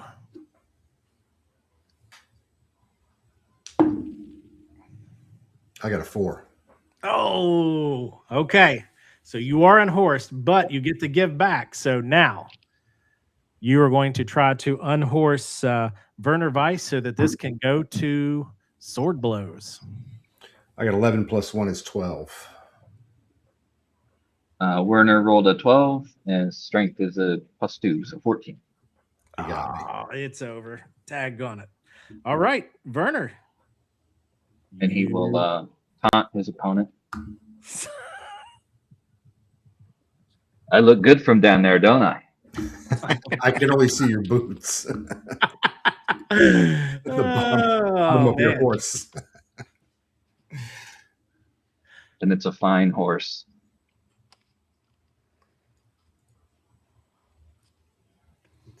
All right. So let's see here. It's funny. Werner's lawful neutral, but I always play him as like evil. I don't know why. Well, I mean, he is a pre-gen, so I mean, it's not like his alignment can't change in the campaign. This is just a pre-gen that I had, you know. So Lawful neutral with evil tendencies. Slightly chaotic. All right, so here we go. We have Sir Anders, Bright Hand,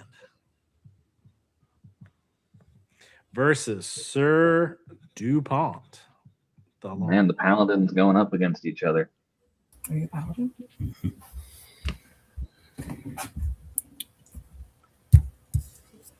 Oh, did not mean for that to happen. Okay. I'll show. All right. Ready. Bright Hand, you will be my player A, and DuPont, you will be my player B. You both are ready. Go ahead. CP2. CP2. DC3. DC3. Yep. We got a miss. And we have a broken lance for 1 point and a possible unhorsing. Gentlemen, you know what to do. You have played before.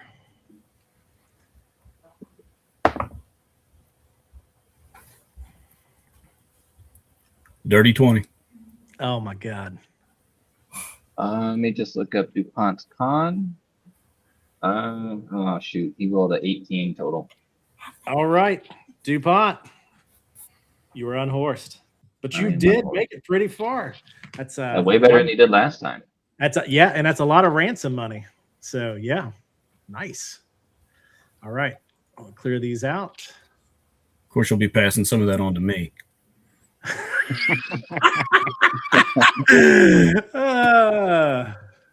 It's it's so kind of funny is that with you being with Sir DuPont the Long being the Church of Saint Aug, which is my version of Saint Yig, and here you got Anders Bright Hand, who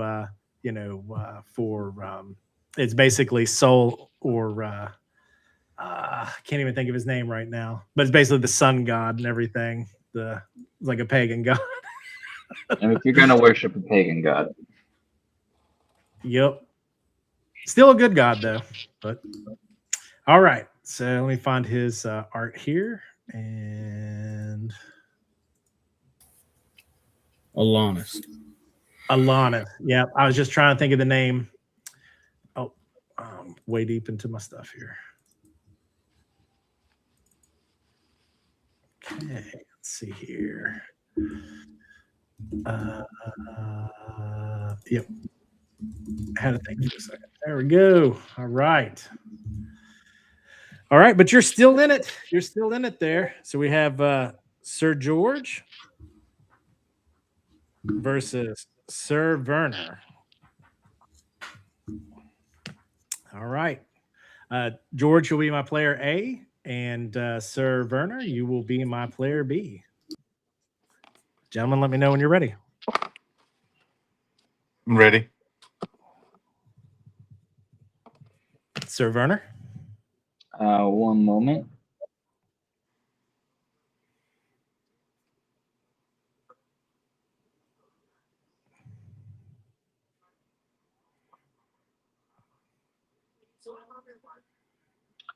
All right, I'm ready. Okay.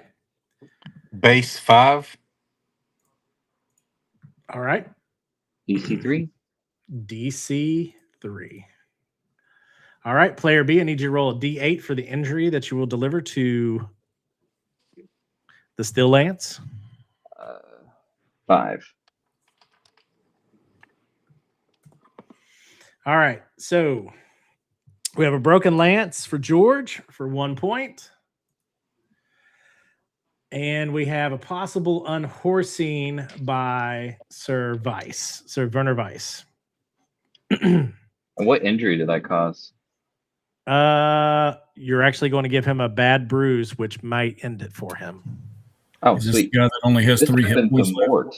Oh yeah, this happened to me. My knight was winning, and she had like 1 hit point, and then I get the bad bruise, and she faints. Yep. Well, let's see what happens. Let's see what happens here. So we got. Let's do So the Werner unhorsed first. rolled an 18 on the unhorsed. I got a 19, 17 plus 2. Nice. So George is unhorsed. Now here's the injury, the insult. Roll 2d6 plus your strength. I didn't get unhorsed. Oh, you didn't. Would you? I'm sorry. Would you? Okay. I rolled a He- 19. He rolled a 18. Oh, okay. Okay. So you stay on the horse. All right. Now he gives you the injury. So he Yeah. gets to roll 2d6 plus strength, blunt damage. 11 damage if we're adding strength. Oh my gosh. Yeah. That's He's off it. the horse anyways. So you're hit, you stay on the horse, but you just pass out while you're still sitting on the horse. Yep. All right. So let me put down here, not unhorsed. Werner's now showboating.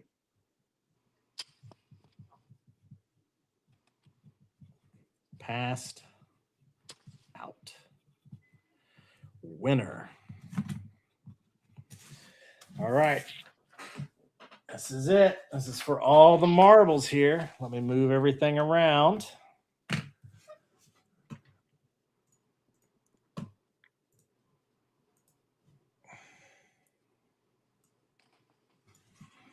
Werner always does better than DuPont, by the way. Every time I play the two, it's always Werner going the distance.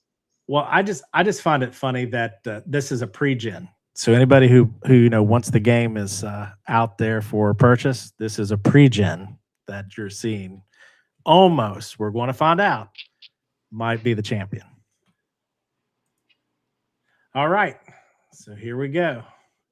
We have Sir Anders Brighthand versus Sir Werner Weiss.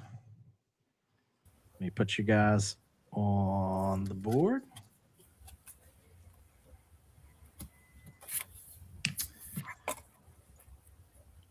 All right. Let me know when you're ready. Anders, you will be player A, and Werner, you will be player B. Ready.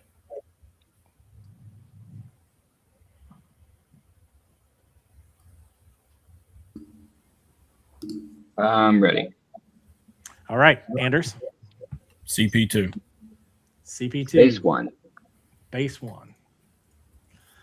All right. So we have a broken lance by Anders for 1 point. And a possible unhorsing by Werner Weiss. All right. Gentlemen, you know what to do. All right. I got a 19 on the die, so 21.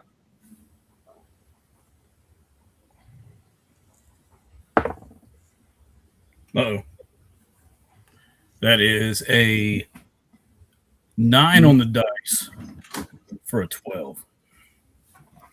Oh my gosh. Werner Weiss has won the Beer Brunnen tournament.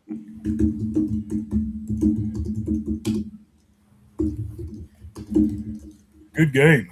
My Lord. Look at that. Look at that. Wow. A pre-gen I've won. never lost due to a shanking before. It was good stuff. Congratulations, Alec. Thank you. I worked really hard on this character.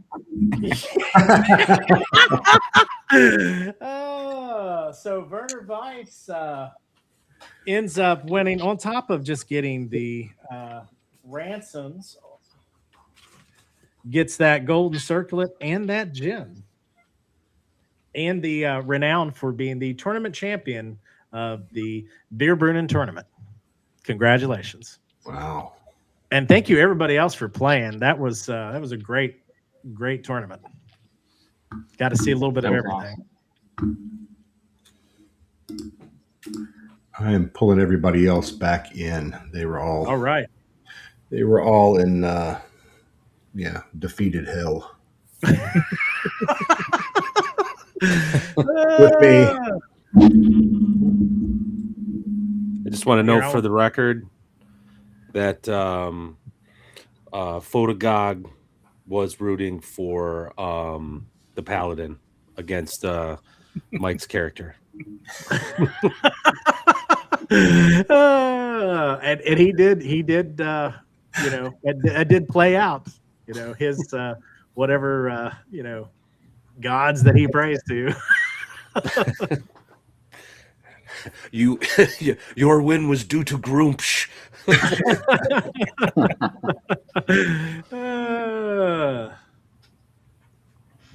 Yeah, that was cool. I did like the fact that we did get a tie. We did see a lot of quick matches, and then we did have some a little almost closer to longer matches there, which I don't think we had one that was by points. Everybody did at some point in time get unhorsed. Yeah, table D doesn't normally go to points. Yeah, table D is too harsh. Yeah, I think had I not with Photogog got a little risky, that would have gone to points. I think, because I think if I remember, I had like 2 points. I think, or I would have gotten 2 points. Because my other option was I could do. I think I picked 3, but I was like, 2 would be safer. And had I picked 2, he would have missed me, and then I would have broken a lance, and that would have got. You start picking up on the things people like to pick. So like I was noticing everyone started picking like 4 as a defense. I started doing DF, and so I started unhorsing people, and then I was seeing DF was getting picked, so you start switching it up to like CP2 or DC3. So there's a lot of strategy that it doesn't seem like it on the surface, but like as you start playing, you get used to it. Like we're at the end there, I was like base 1. I had a feeling I was gonna go because I looked, I'm like, oh, base 1's gonna hit, and I just had that idea. So it's a lot. There's a lot more depth to this than appears. And we got a good extended melee with Big Timber and Sir George too. That literally came down to the last weapon with the dagger. That was pretty cool. Which is awesome. Because rust on the last weapon. No, you had one more round, but that was still that I was very close. Yeah, it was very close. I mean, we've had one go down to the last round, and it did end. We still have yet to go all the way through, and where hit point tallies was and an actual tie happened. So yeah, someone had asked early on in the chat too about the game, and I'd said it was for Dragonslayer, and then Matt jumped in and rightly pointed out that you could use the game easily with anything, with Shadow Dark or BX or whatever. Yeah, whatever. Yeah. The base mechanics of this game are pretty much divorced from any particular OSR game, which makes this really an OSR plug and play system, which it's very mosaic. Yeah, it's very mosaic. It's just a hidden information. I was actually really interested in playing the card version of this game because it seems like that would even be more it'd be like cool tense, right? Right. Well, so the reason I designed it in a couple different levels, and I'm also going to address what you were just talking about, were the plug and play. So we're going to go to the card, and then we're going to go straight into that. And I'm going to share a little tidbit, just even in the basic. But the card part of it, going back to the beginning, when we first did this, I was doing it pencil and paper, and even in the preview version, that again, like you can go in a drive-through, you can go play test this, play around with it, enjoy it. If you want to give me, I have it down there as pay what you want. It can be free, or if you want to, give me a couple dollars for a coffee, that's great. Anyway, point of what I was going to say is that we were doing it pen and paper, but I like the fact that, based on anybody's income level, I mean, you might not be able to like get the night marshal or do anything like this or use a computer. You can use paper and pencil, or you can use the cards. And I really like the cards. When we go to the convention, we're going to do the 32 night. We're going to. I have terrain. I have terrain and stuff. Does the terrain do anything? No. It just looks great. Yeah. And of course I use that for my actual games. But again, I'll have the terrain. I have a tilt that I have made, a miniature tilt, and all the different, the bleachers and all that. But those people can see, bring their own knights if they paint it, put their knight down. Your opponent puts their knight down. You guys can both put your cards down, move your knight forward. I'm ready, and then then you flip and reveal. But I'm still going to use like the Night Marshal and everything else. But I get what you're saying. Having the cards and using that, the reason why I did that too is also another type of like income level. Okay, maybe I can afford to print off cards. I know like Fox of RPGs. He's like, hey, I can't get these prints like in America, but I can get a PDF and I can get them printed here. Lada yada. Here we go. I can use these cards now. Or you can use the Night Marshal, however you want to do it, especially like we're doing online. That's the perfect way to do it. Aaron was using the cards because he's used to showing me the cards, when we were playing and everything, and then also announcing it because sometimes, just like you were joking about, my eyes may not be that great anymore. I'm not as young as I feel. But now back to the plug and play part. Well, I'm going to share. That's one of the things I wanted to keep in here, that even though I've designed this for Dragonslayer because I enjoy Greg Gillespie's game, it harkens back to when I used to play Moldvay Basic when I had it, as a kid and everything. Loved it and enjoyed it.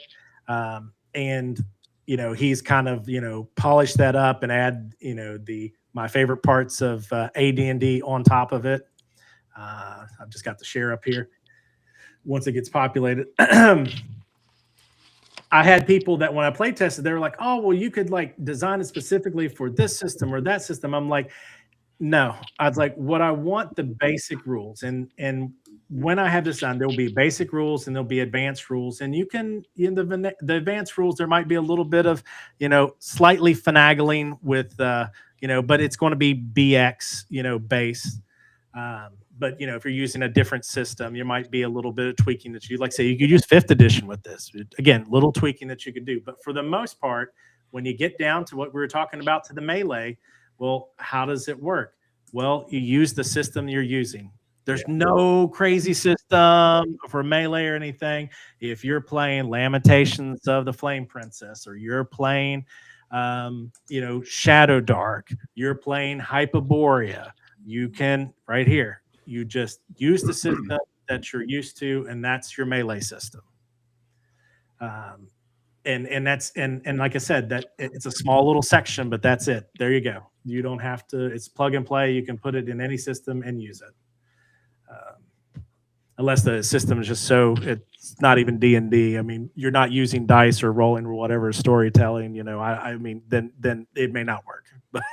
But this should work for about 90% of what's out there. Travis, tell us one more time about the Kickstarter and where things are there. The link is in the show notes, so people can. Oh yeah. So the Kickstarter, it is done. It is complete. I am working on all the sections that is done. I have an artist, which I'll show off some of his work.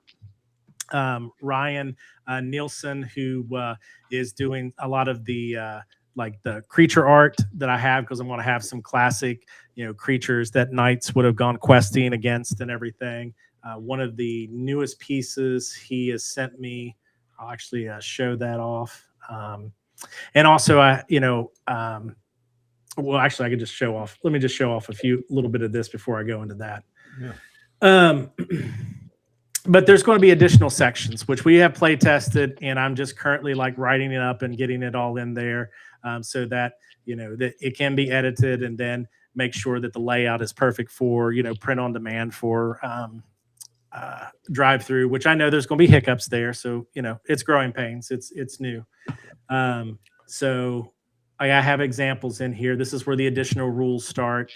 Currently, right now, the the preview version for the backers has wagering. That was what I just gave them in one of the big drops here before I went to Ireland, with my wife for our honeymoon that we put off for about 3 years, or at least 2 years at least. But you have here your wagering system, how the betting works. You have about cheating, what type of betting locations you can have. Basically, just all that on like 2 pages. Just a quick, easy way. If you're not used to knowing how betting works, it breaks it down, just how it would be your profit and your original stake returned to you, so forth and so on. So it makes it easier for when you're doing those wagerings, whether you're the knight yourself wagering on yourself, or if you have a proxy that's out there doing it for you, or you're just watching and you want to bet. Then I have how the experience points is, because just like Aaron had mentioned, that when we first started playing this, there wasn't much experience going around other than like the winner.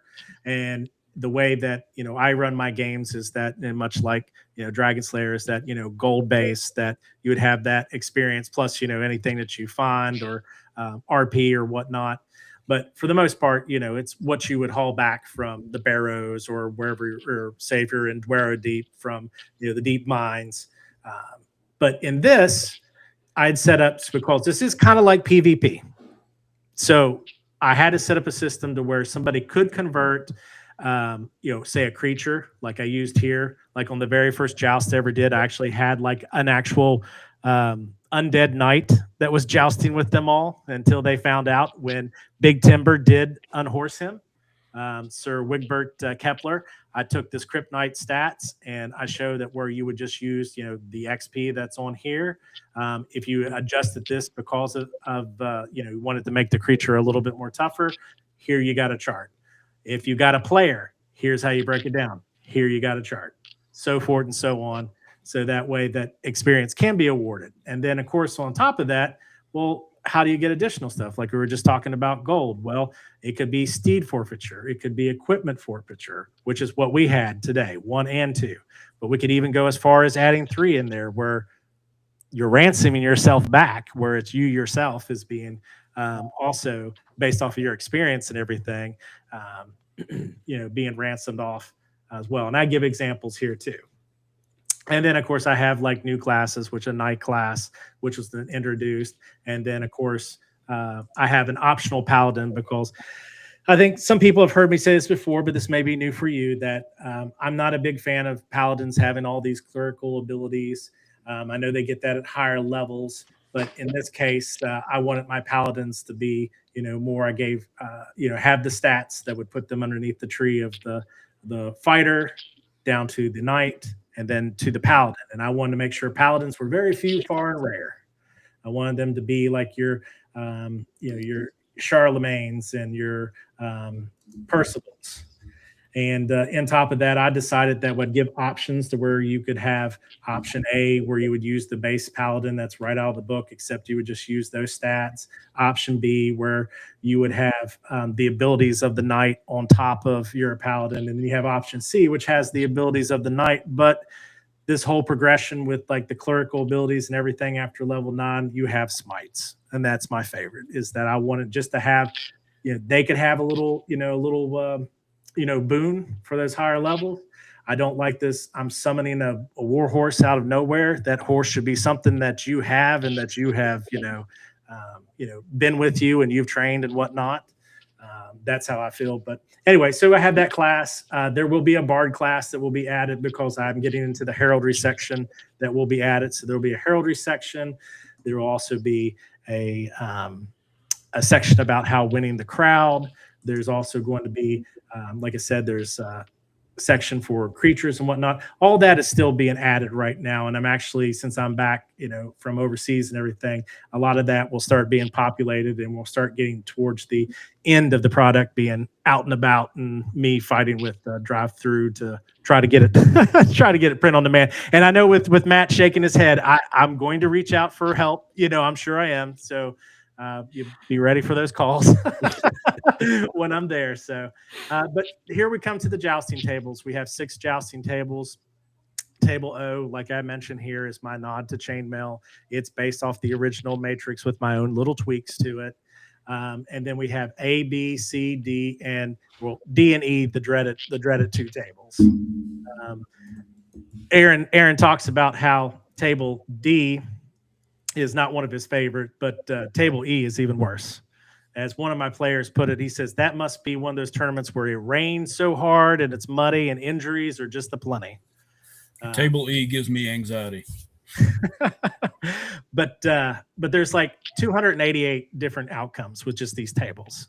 And in the future, I do plan probably at some point in time building a couple others and just sliding them in as like a couple dollars that you could just add, to your table. And this is how I would break it down if you were just playing, as I was explaining, like if you would do it without the marshal or you're just at a table and you're just doing it by pen and paper, both opponents would have one table and you would play and, mark everything. And then you would both show your hand at the same time. As people have told me, and said it's like playing rock, paper, scissors and poker at the same time. And there's table A, which was the very first table I designed. And I have a funny story about this, is that when I had created this and in the document I once had up here where it was a section that said tables like this here, jousting tables. And it kind of made the table like bend down and was a little smaller. So I made another table just like it so it would be easier to print. And you get a big, wide, nice, big table. And then Aaron actually asked me and said, so which table are we using? I said, well, it's the same table. He goes, oh, I thought you had multiple tables now. And I was like, oh, man, I didn't think about that. So here we go. So variety is the spice of life, right? So we have table B, table C, and you played on D. Oops. It's thinking. And here's the dreaded table E. So everybody who's just played that, take it all in. Look at all those head hits. Oh, wow. And the unhorsings. Yeah. It's a rough table, and I have played on it. Actually, we have played on it. Was that the last one we played on when we played before I went overseas? Yeah, that was because that was my first one. Oh my God! See, trial by fire there for Alex, who is also a backer too. And then I have the pre-gens here. Let's go find Werner Weiss so you can see those great stats that he's got. He's got a good strength. Here he is. Here's his good stats. He's got that 17, but charisma 8, wisdom of 6, intelligence of 7. Yeah, personality, honest and just. No. You just took that and reversed it for this one. Werner's an asshole. And then I have basically it's kind of like your rival knights section that will be in there, which I refer to as the Knights of the Northern Reaches, which is a nod to Gillespie's soon coming setting that he has, which is the Northern Reaches, and which has always been his setting that he's had. So we have here the Knights of Beaumont, which is also knights that you can find in an adventure that I wrote for Mad Scribe magazine. These are just the knights that are presented in there. We have Lord Bertram Bow, who has a little mont known as Beaumont in that adventure. And these are all the knights that he has, which you'll notice that the heraldry that we have here, Frank Avila, who was going to play with us tonight but had a business meeting, had created these pieces of heraldry.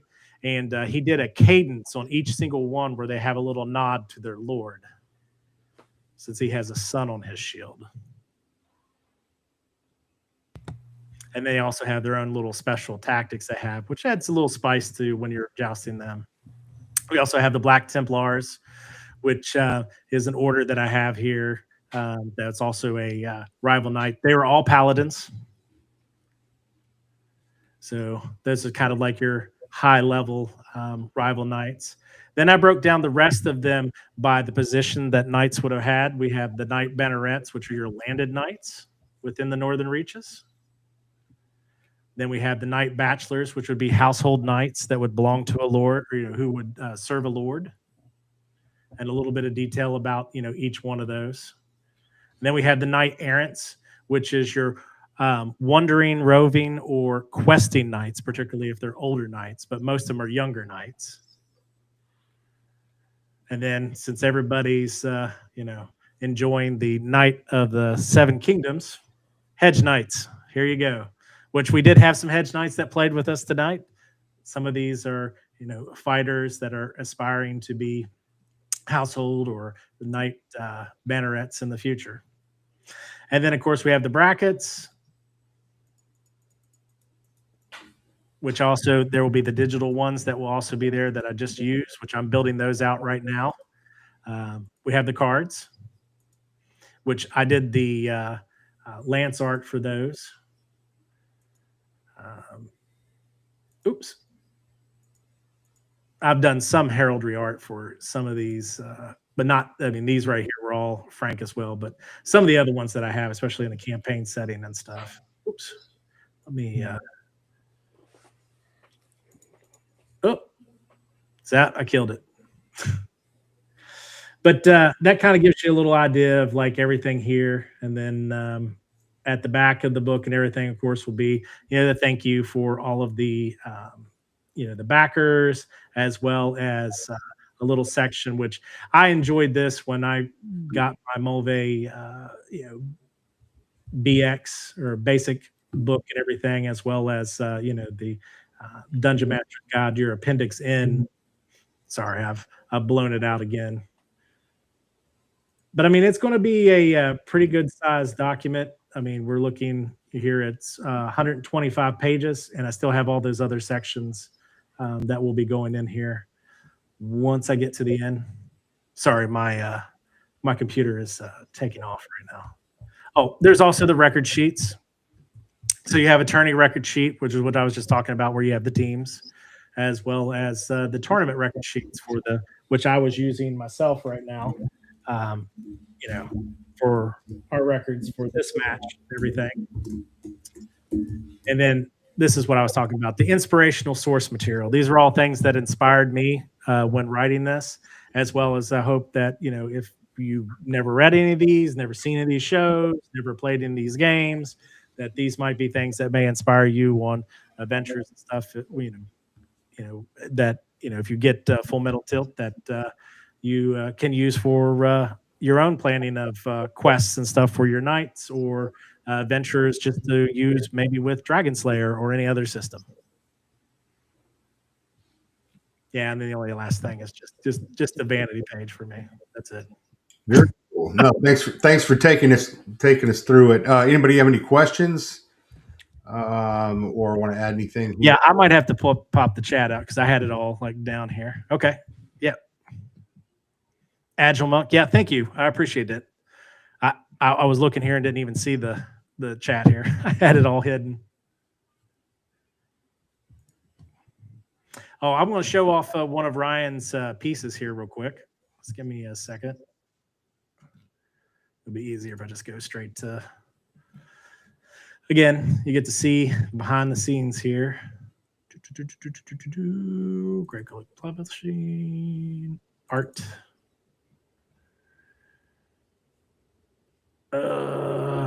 There we go. Ryan Nilsson. Here is the questing beast.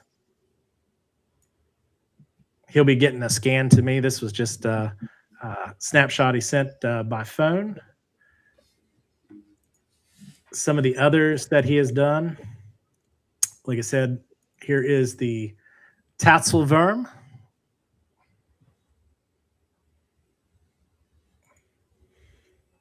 Here is the Slender Knight.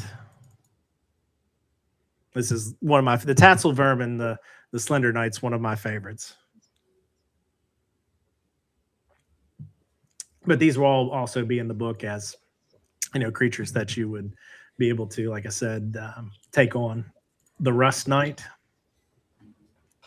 Yeah, he does very nice work. Yeah, he does excellent work. Excellent work. Let's see here. I don't know. I might have to send it to myself real quick. He just got this one piece done, and I do want to show it off before I leave off. I will send it to myself here quickly.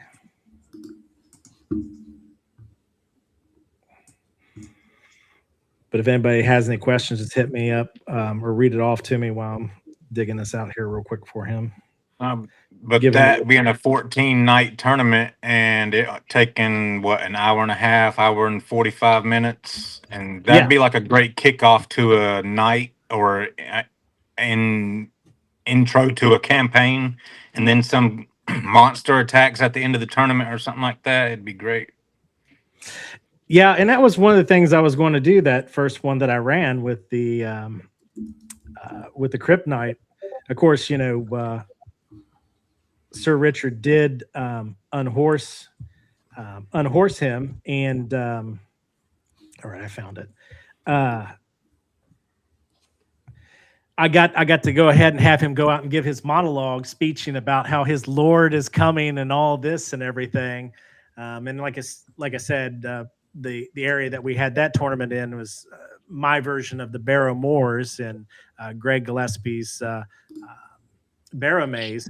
And actually, in that there is a death knight that can be dug up and everything. And since I have players on here, for some reason he got dug up. That's something they're still trying to figure out. And his knights and everything are roaming around and whatnot. And that was one of his knights that made all that big monocured speech and everything to the local baron, and I agree with you. It's a great start and everything.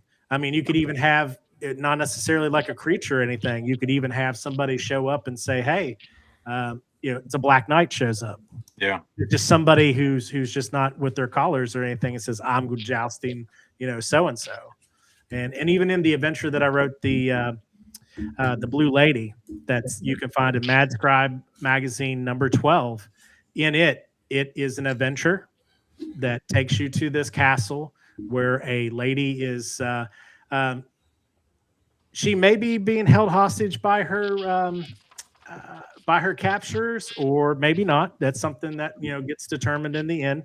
But the interesting thing is that the knight says, when he comes out with his 10 knights, he says, because you can see she's unharmed and she's not willing to leave, but I'll make you a deal. If my knights have not been to Tourney for quite some time, if you joust us and you best us, you can take her back to her lord.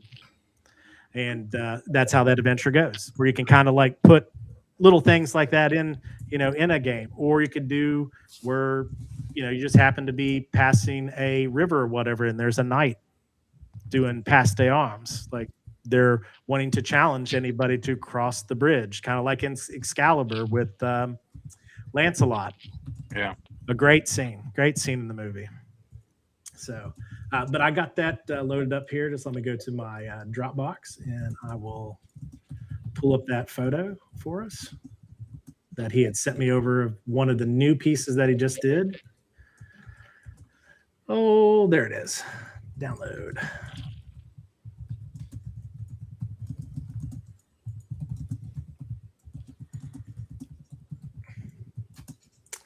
Downloads. All right, here is the Lindworm.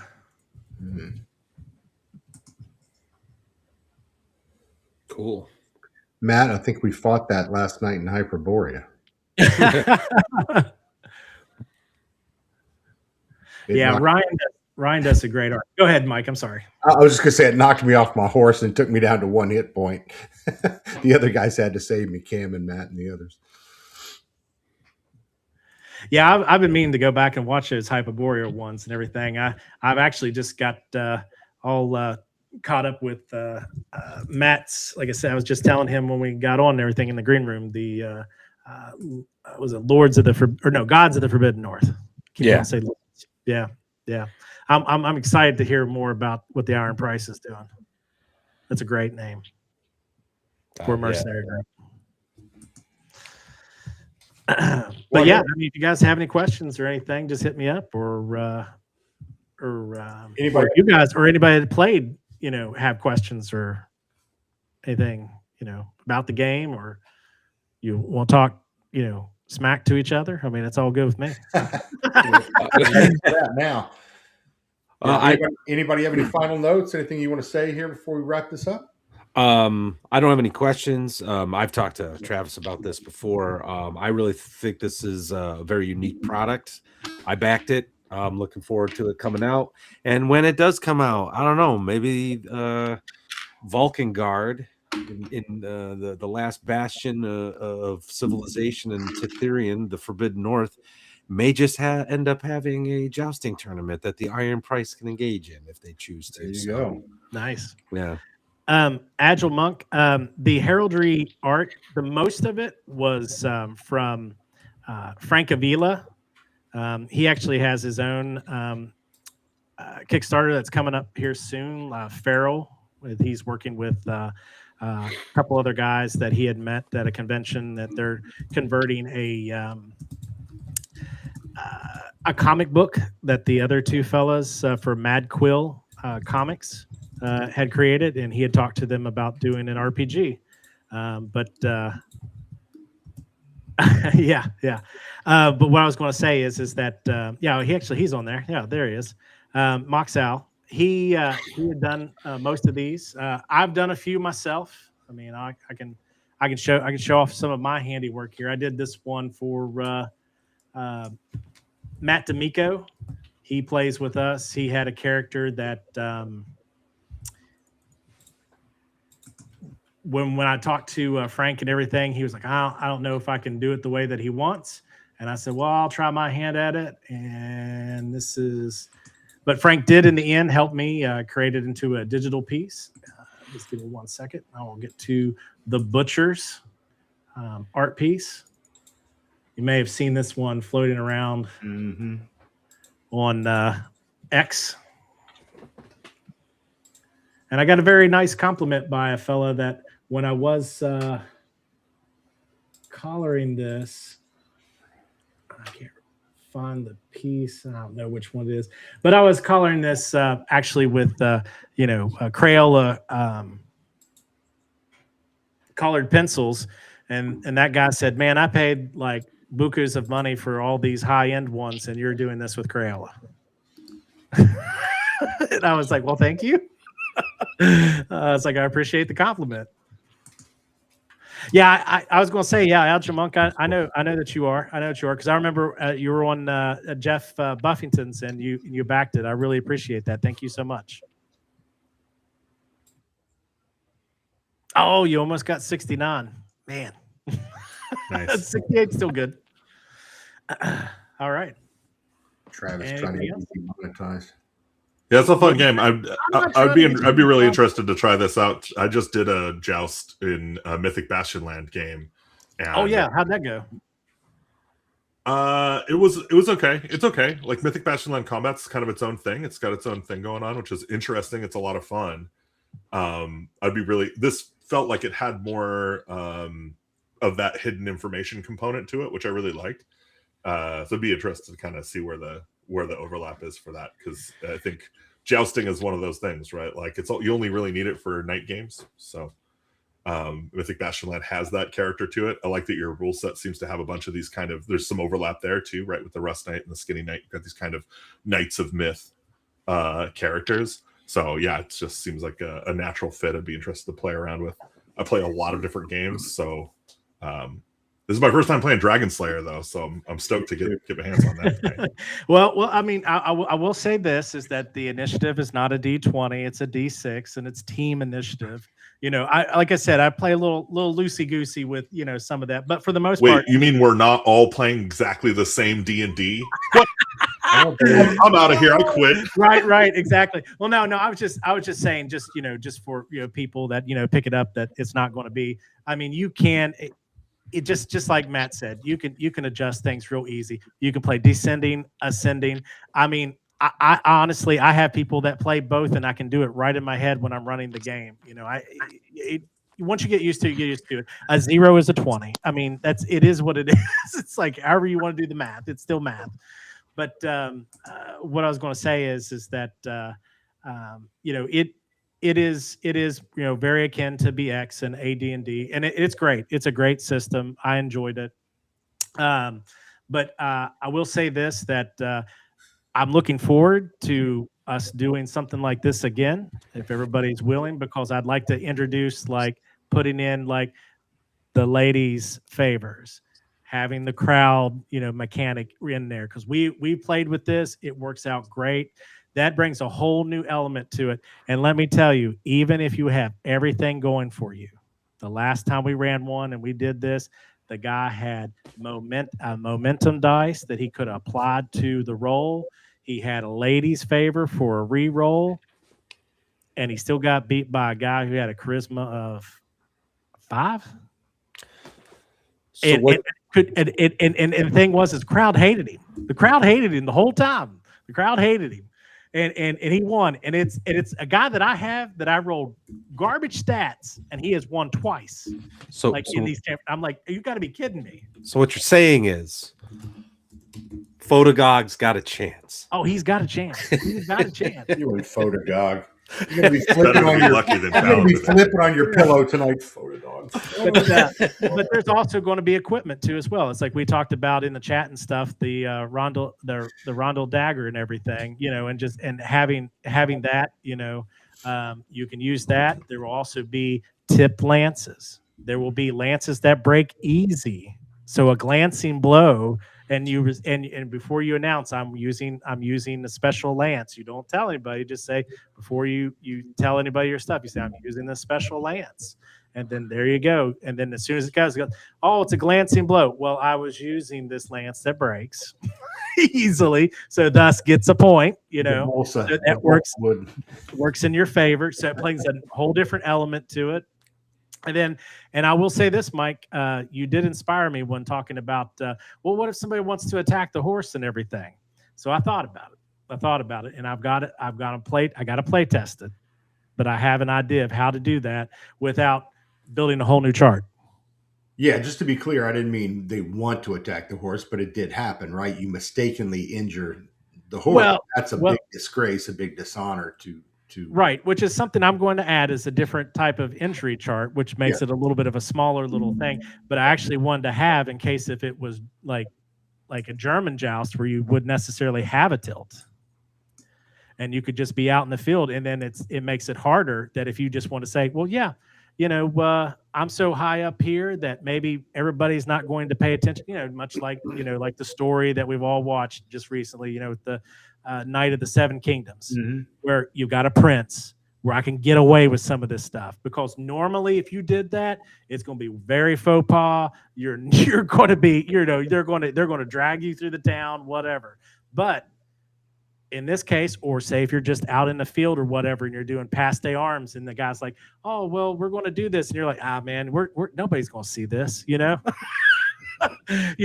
you can do that. And I have already thought about that, where if you were doing it and there's a tilt, well, the horse is next to whatever bardling or whatever that it has, it's going to have that extra cover, and basically the idea that I have is that you're going to pick your 2, and then when you go to reveal, that you'll just say, I'm attacking the horse, and you still keep your defensive maneuver because that's what you chose, because your opponent's still going to go against you with that, but then you're just going to make an attack because that's what you're doing. You're immediately forcing an attack and getting out of the whole idea of doing a tilt.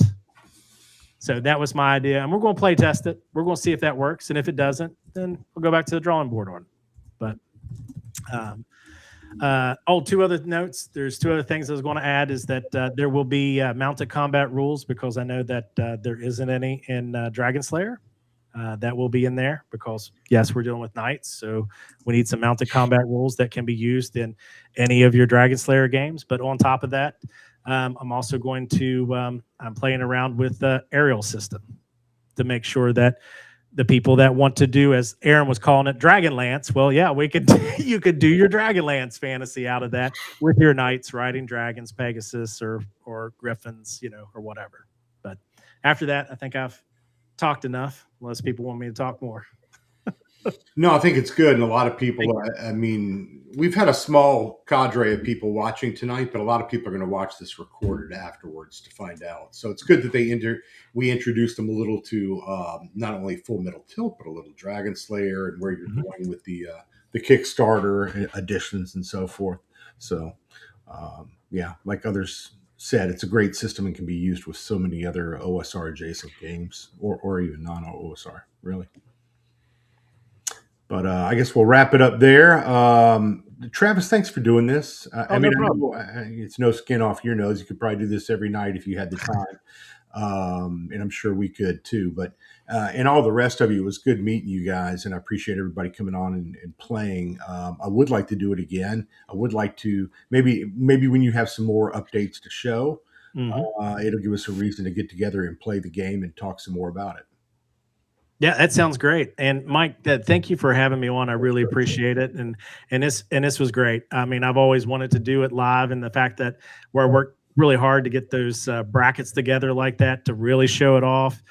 Which by the way, Alec, I'll make sure that you just let me know, and I'll get you that copy so that way you can print it off and hang it on your wall.